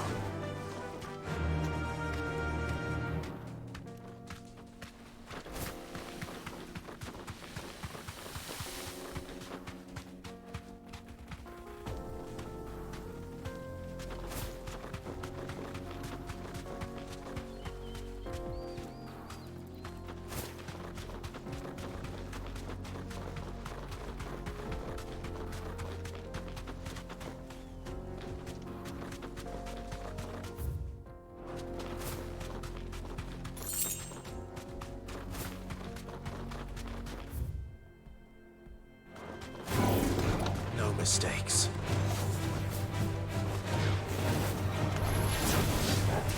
Nice try.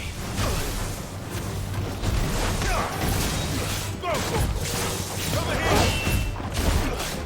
This All yours, Torgal! Get him!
It's the same as the one back at the hideaway.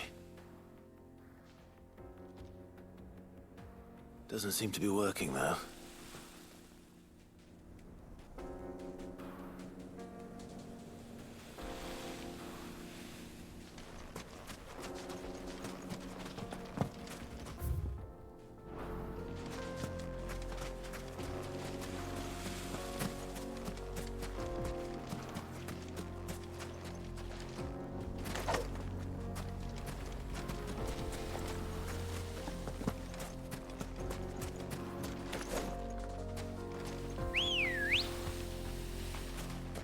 Come on.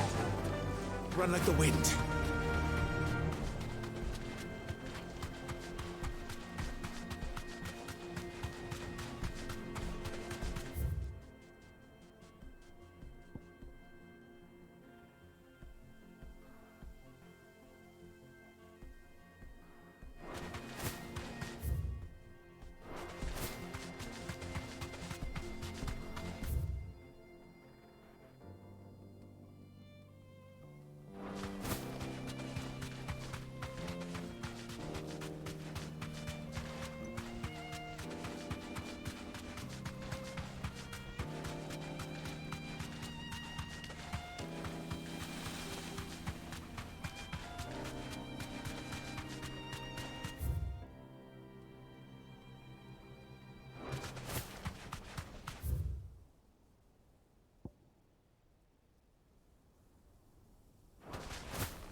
Get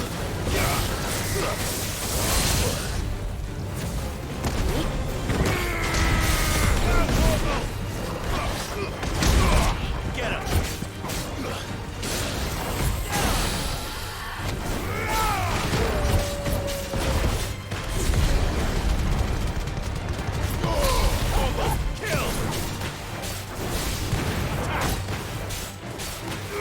Get him!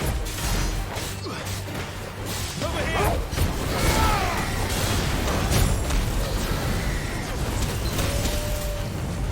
Go for it!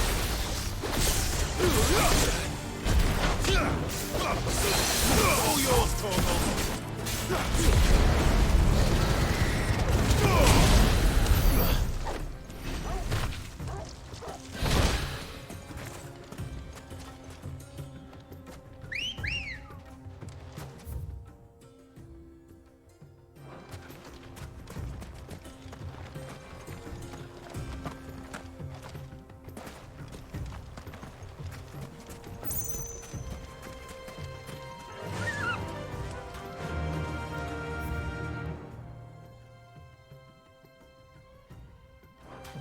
Yeah!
Let's hope this is all Blackthorn needs.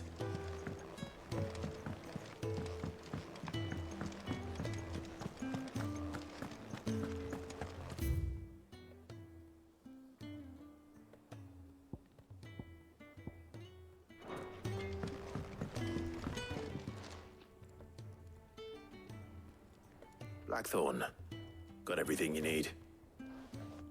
Yeah. Yeah, I do. Cheers for the stardust. Should be enough to be getting on with. We should go out on maneuvers together more often. You're beat sneaking around on your Todd all the time. I'll make a start on putting this thermal plating together then. It'll take some time, mind. So if you've got other things to be getting on with, I could do without you breathing down my neck. Thank you, Blackthorn. I'll let Mid know construction's underway.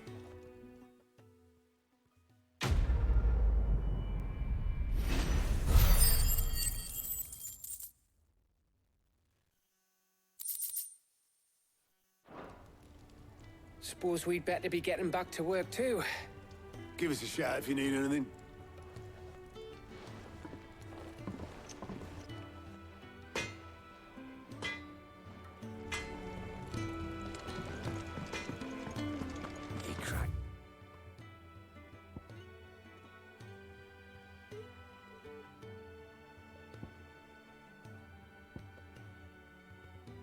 crystal too.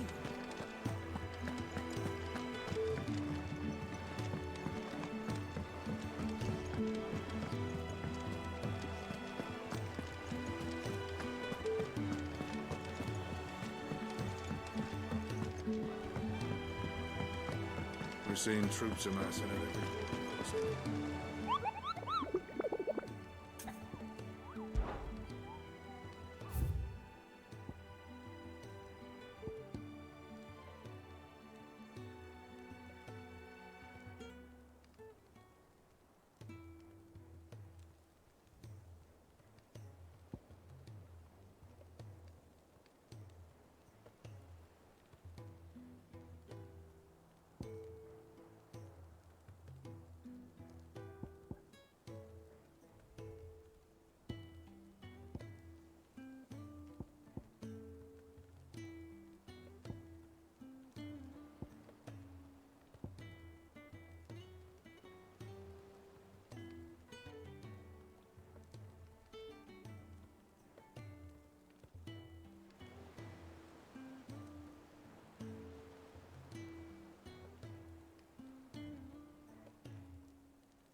Come up with something soon. You'll be pleased to hear that Blackthorn's started work on the plating. Excellent. 1 down, 2 to go. So, what's next? The helm, of course. For this, we'll be repurposing fallen scrap. Salvage from the ruins? I thought that material was all but impossible to work. Ah, but we don't have to. I'm sorry. Just so happens there's one particular ruin that's broken into exactly the right shape and size pieces for what we need. What's the name back there? I'll give you all the details. What's her name? Right.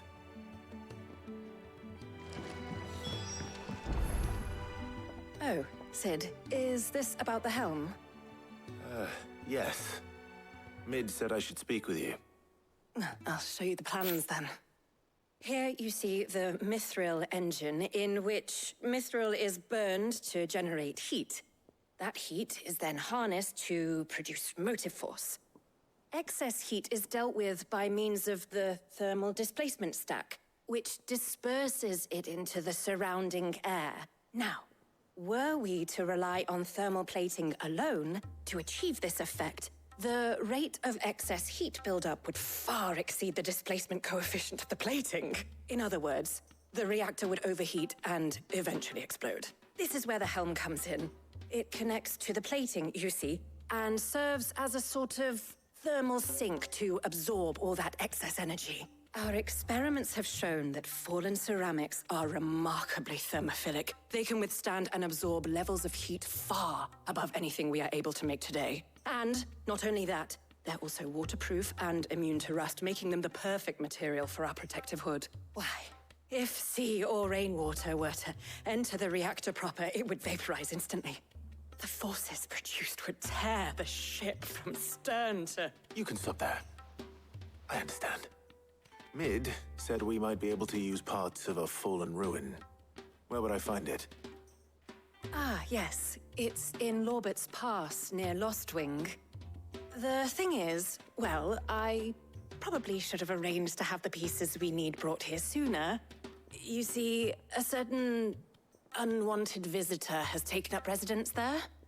It's no longer a matter of just walking in and taking them. It's, going to be considerably more dangerous than that. I see. Then I suppose I'd better deal with this unwanted visitor for you. Would that help? Oh, very much. Thank you, Sid. I'll gather my team and head there right away. We'll meet you outside the ruins.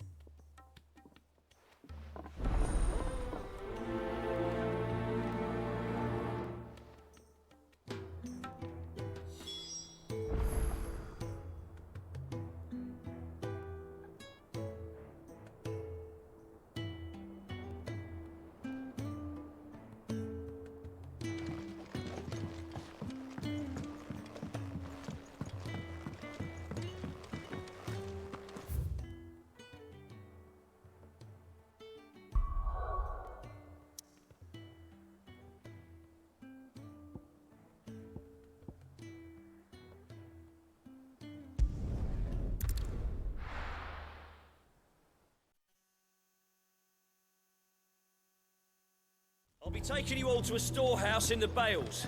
Leave anything you don't need behind.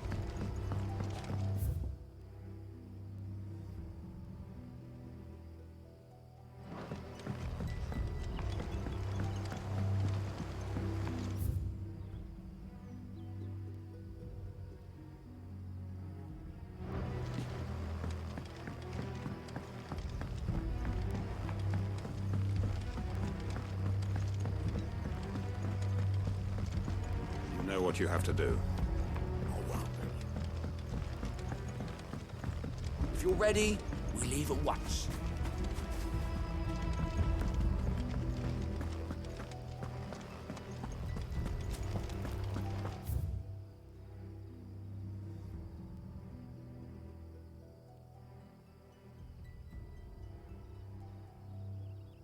Come, my children.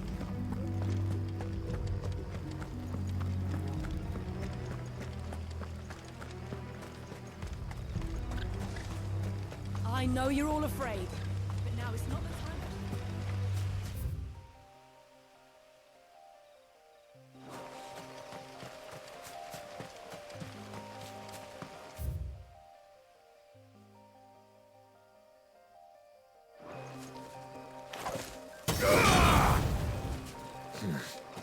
Not here.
This one. Attack. This one. Attack. Get him. It's over.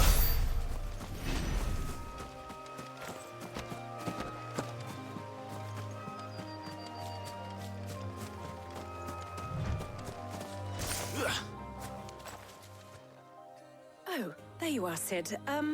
Thanks so much for coming. The, ruins are just over there, as is the creature I told you about, I'd imagine. Would you, Would you mind? Of course. I'll be right back.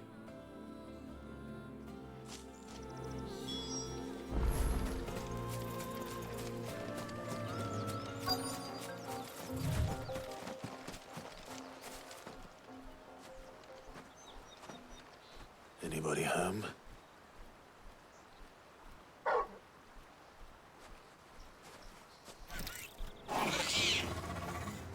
This must be our unwanted visitor. Time to go.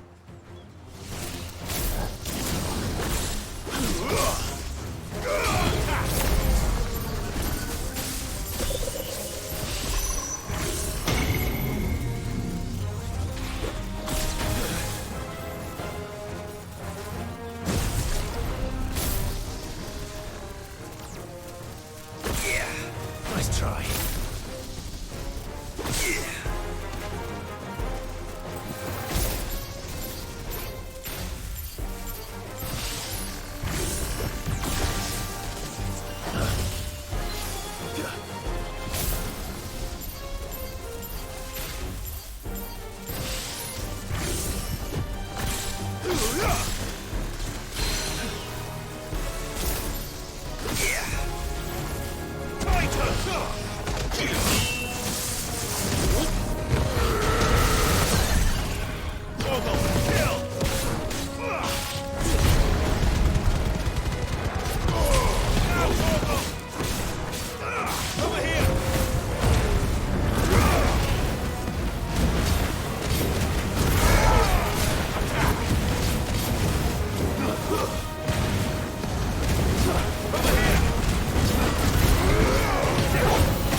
The things I do for you, Mid.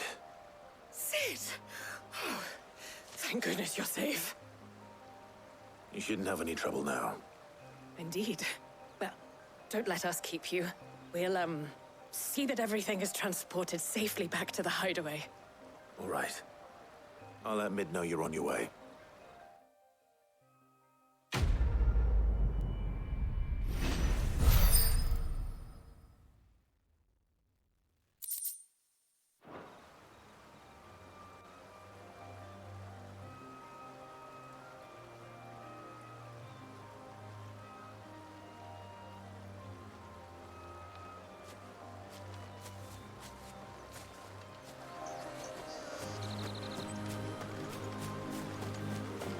Your work is done, Sid. We'll take care of the rest. Let Mid know she'll have her helm very soon, would you?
I've seen troops amassing at every border crossing.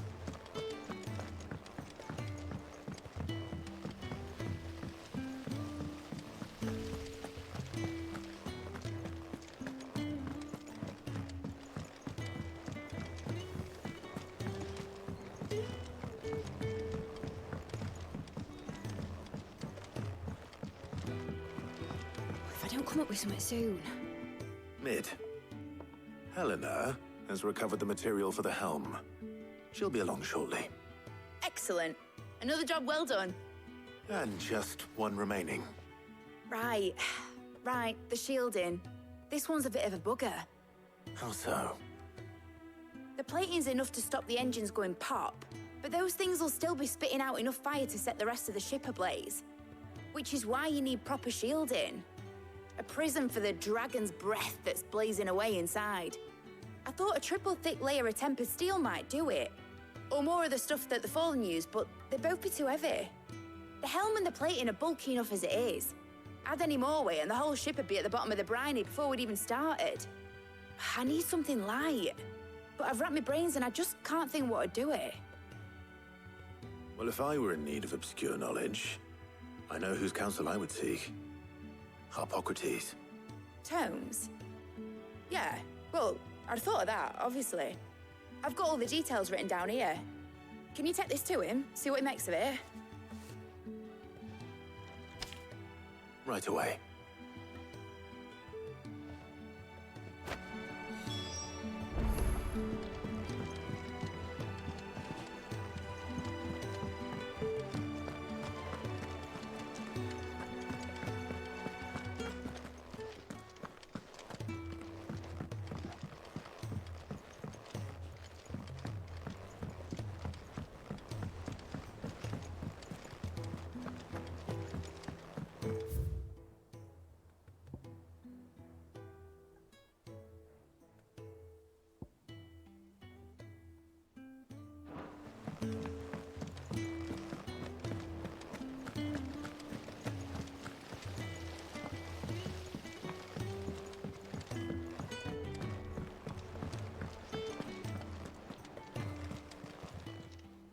Welcome to the Patron's Whisper.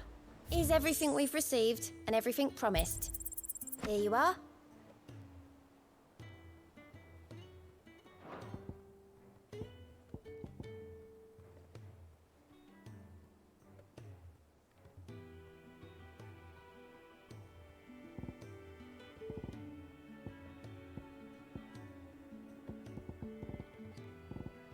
Best of luck out there, Sid.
Harpocrates, do you have a moment?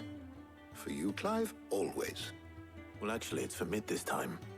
Could you take a look at this?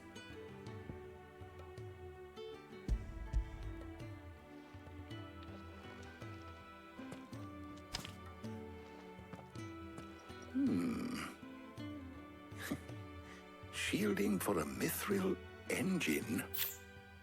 Whatever will that girl think of next? And what are these notes around the edges? She has some specific requirements for the materials. The shielding needs to be able to resist extreme heat on the inside, and yet remain cool enough on the outside not to set the ship alight, while also being light enough not to sink it. As you can imagine, she's struggling to find anything that meets her needs. I see. I wondered if you might know of a solution, or if you might be able to search the records for one. Perhaps it is not a different material she requires, but a different approach. What do you mean? Consider the lake we have made our home. Its blighted waters eat away far more quickly than fresh water or even brine, at timber and steel alike. And yet, we have made a home here from those very materials nonetheless. We have. But Bardolph must varnish every board twice over to keep it from rotting. And Obelus complains that without a constant supply of pitch. I see. Early Gregorian histories speak of a preparation known as moon dew. It is said to be able to resist even the most ferocious flames. Before the dragoons tamed the worms and wyverns of the realm, nobles would daub their castle walls with it in order to guard against dragonfire. So if we could recreate it... It might be applied to some material or other in order to provide the protection Mid requires. As to how best to apply it and to what material, perhaps Bardolph and Obelus might be of assistance. I shall speak to them and see what wisdom they might have to offer. If you would be so kind as to procure the necessary ingredients, I shall discuss the specifics of how it might be most effectively put to use with our two friends. The knowledge of the past may yet prove useful to we of the modern era. Thank you, Harpocrates. And since you're asking others to help you, perhaps I should too.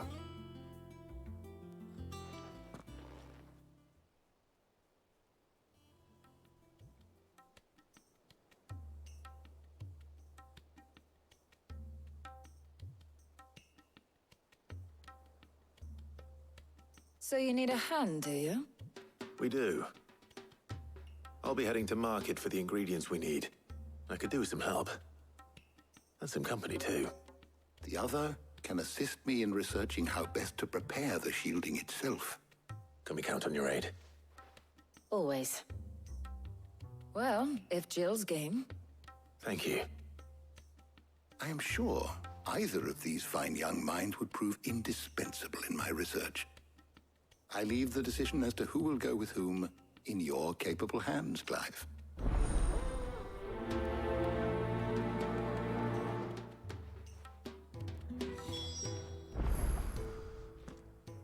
So, Clive, have you made your decision?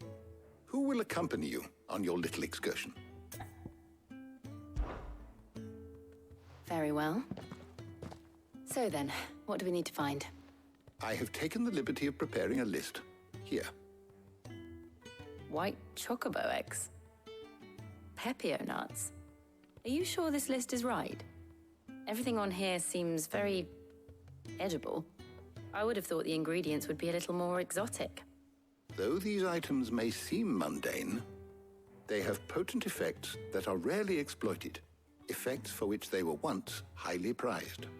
So much so, in fact, that they were harvested almost to extinction, hence moon dews having fallen from favor. Now, of course, they can be obtained with ease. You should be able to find everything you need at the market in Northreach. Is that so? I've been meaning to visit Northreach anyway. I'll set out now. Join me there when you're ready. I will. Until then. You two enjoy yourselves. You too, Talia.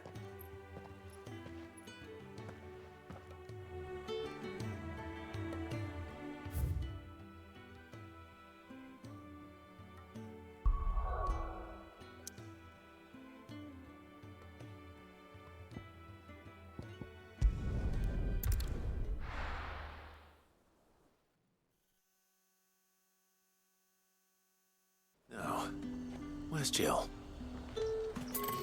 There's two. Welcome, welcome.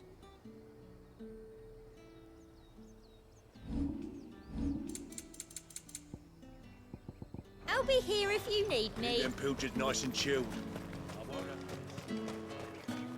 Are those Pepio nuts? I can never tell. How goes the hunt for ingredients? I've only just started. I'm sure everything we need is somewhere amongst all these stalls, though. Why don't we split up and see? We'll take a couple of ingredients each. All right. What am I looking for? How about you look for the Pepio nuts and some garlic? I'll find the other things we need. We can meet by the gate when we're finished.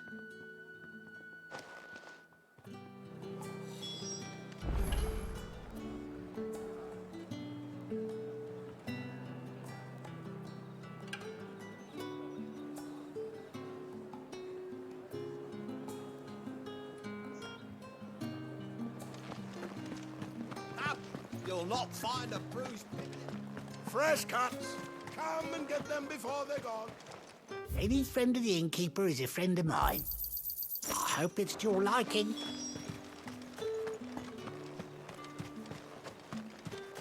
How the hell is anyone supposed... What do you want? Go on. Take That's it. everything. Let's see how Jill's getting on. All anyone ever wants anymore.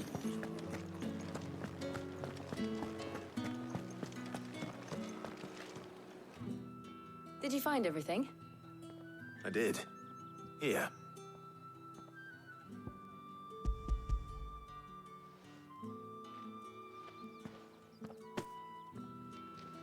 Garlic and Pepio nuts. Perfect. Now, all that remains is for Harpocrates to somehow turn all this into what Mid needs to keep her engine cool.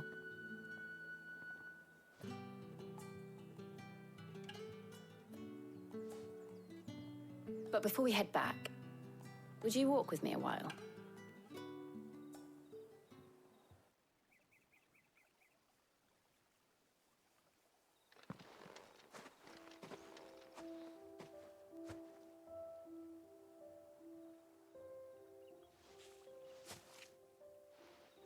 Thank you for asking me to help you today.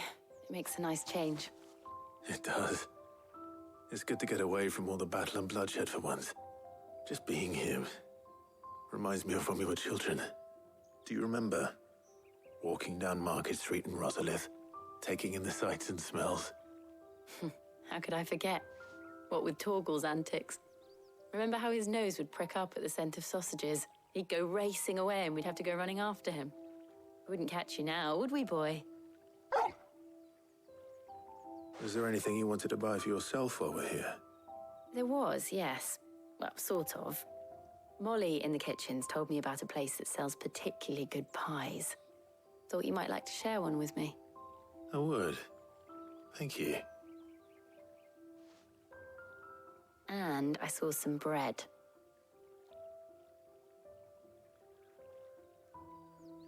Big white cobs like the baker back in Rosalith used to make.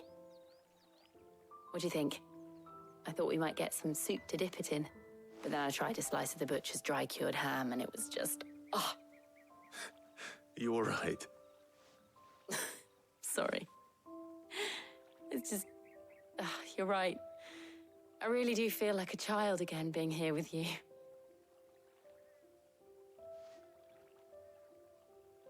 Clive. Is it wrong of me to enjoy this? No, Jill. This is how life should be. And it's how our lives will be when our work is finally done. When we can live on our own terms. I hope so. Thank you, Clive.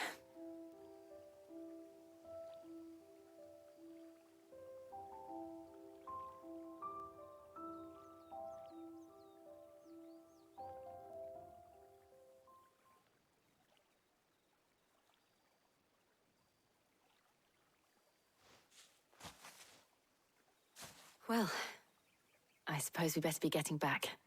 I need to give these ingredients to Harpocrates and Talia. I'll see you at the hideaway. Take care. I will. You too.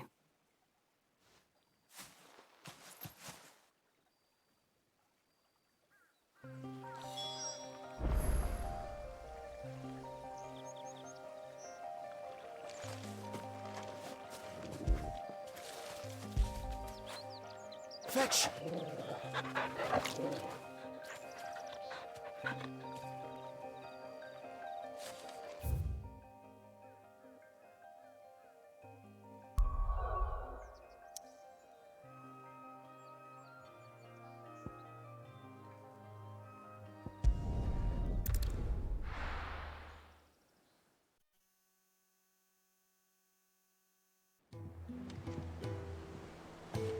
I wonder how Harpocrates is getting on with the moon dew.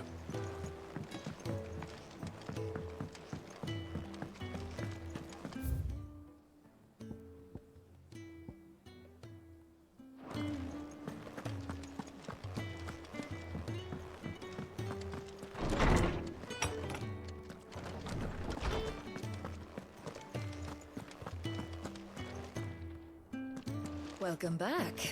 I hope you two had fun while I was busy helping Harpocrates. Ah, Clive. Harpocrates has all the ingredients. We were just waiting for you.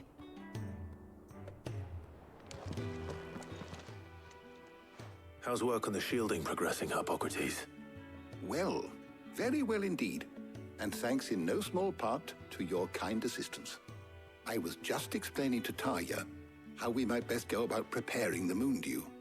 And now that we have all the ingredients, we may begin. You can count on me. I've mixed more than a few mysterious concoctions in my time. I'm sure you have.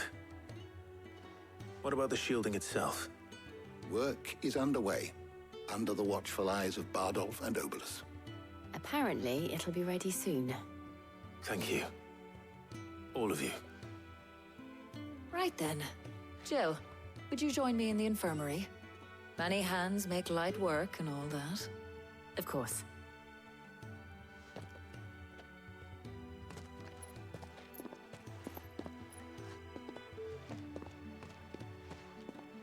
Oh, and Clive, thank you. It was nice just being with you.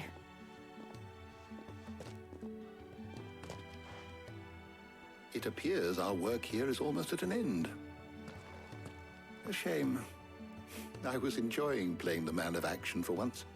When both the shielding and the moon dew are ready, it will merely be a matter of applying the one to the other. Followed by a rigorous process of testing and retesting, of course. Perhaps someone ought to warn young Mid of that. Leave it to me.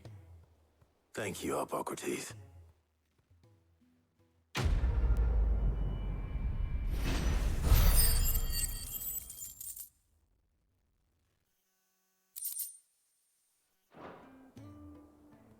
Well, I'd better go and give Mid the good news then.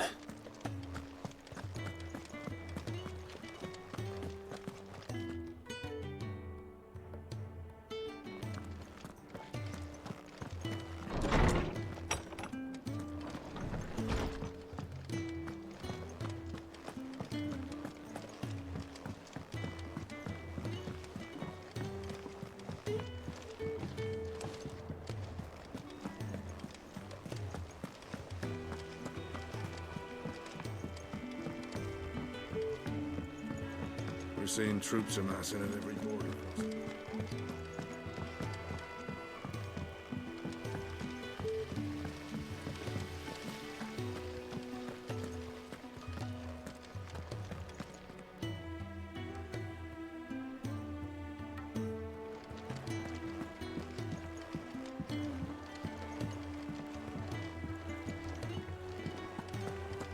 I think Mid might need some help.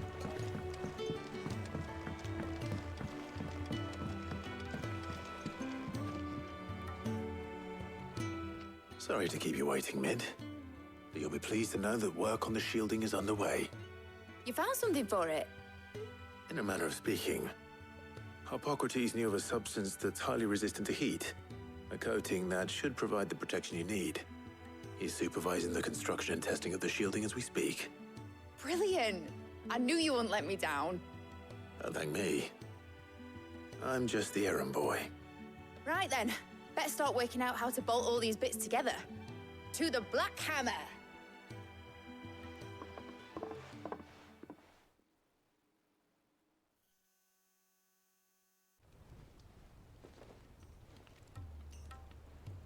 You know, when I got into the smithing game, I thought I'd be making swords and shields, not thermal bleeding didgeridoo-dahs. Displacement stacks. Same difference. Whatever you call it, I ain't putting it together in here. It's cramped enough as it is. Let's take this outside. Mid, you get all the parts lined up on the deck. I'll take care of the rest. On my way! Oh, and bring me the biggest hammer you can find. This is gonna require some precision walloping.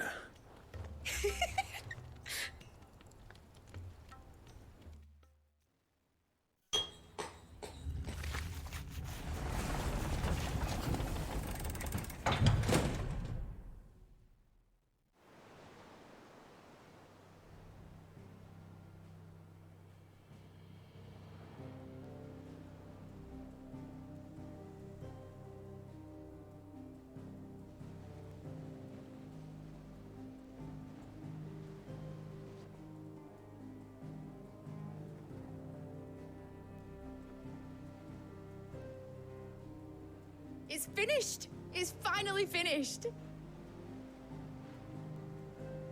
Thank fuck for that. I'll be feeling my hammer arm for weeks. Thank you, Clive, Blackthorn, everyone. That's one down and just 3 more to go. I'm sorry. Oh, didn't I tell you? The Enterprise has 4 mithril engines, and we'll be needing a displacement stack for each. You don't mean... Don't worry. Now they've got a finished one to work off. My gang in Canva can build the rest. Good luck to them, I say. Right, I'm off to get a sling for this elbow. Any other work comes in, keep it to yourselves, eh?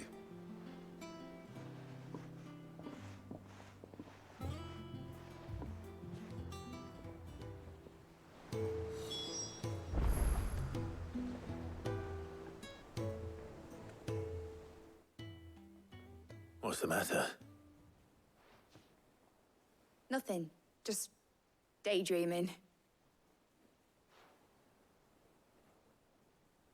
Thinking about the Enterprise sailing off over the horizon to shores unknown, searching for a land untouched by the Blight, just like me and my dad planned. So if the worst came to the worst and every scrap of soil in the Twins turned black, we might still have a chance. That's what she was meant to be. You see, one last chance just in case we needed it. But now she's so close to being finished, I've realized I don't want it to be that. I don't want it to be just a lifeboat for us to cling to if things get desperate. I want people to sail aboard her by choice, not from the lack of it. In a world where we're not just trying to survive, but where we can actually live. I'm working on that. And I'll do everything I can to get you what you want. Don't you always? All right. My mind's made up. As soon as the Enterprise is fit to sail, I'm putting her under your command. Sod our plans, I'm trusting in yours. Are you sure about this? Something tells me it's what my dad would have wanted. He'd be proud of you. You were gonna visit his grave, weren't you? I was. And you can come too now that your little project is finished. Right. There's just one thing I need to finish up first. Won't be a mo. All right. I'll let Otto know you're coming. Meet us in the mess when you're ready. Aye, aye, Captain.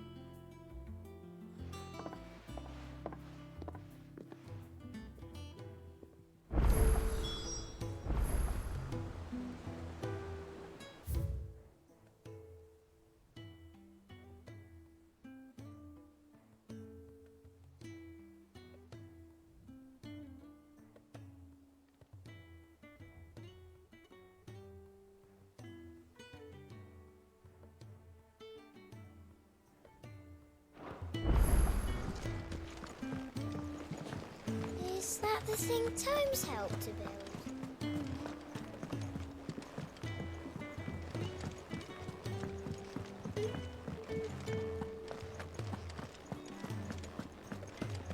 He cracked the crystal too? You're joking.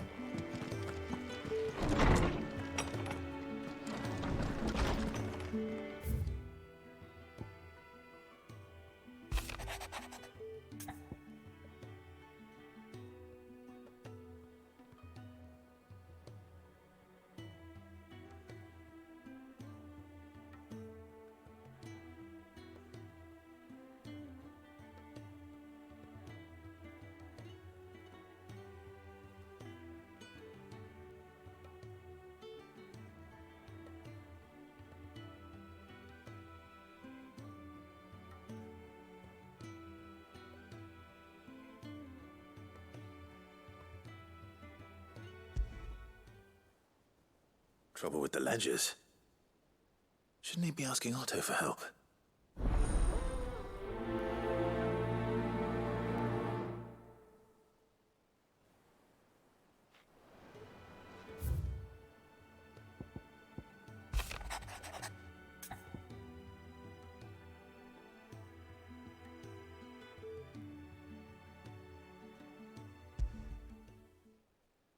What could be wrong with Torgor? He seemed well enough when I last saw him.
Hopefully it's nothing.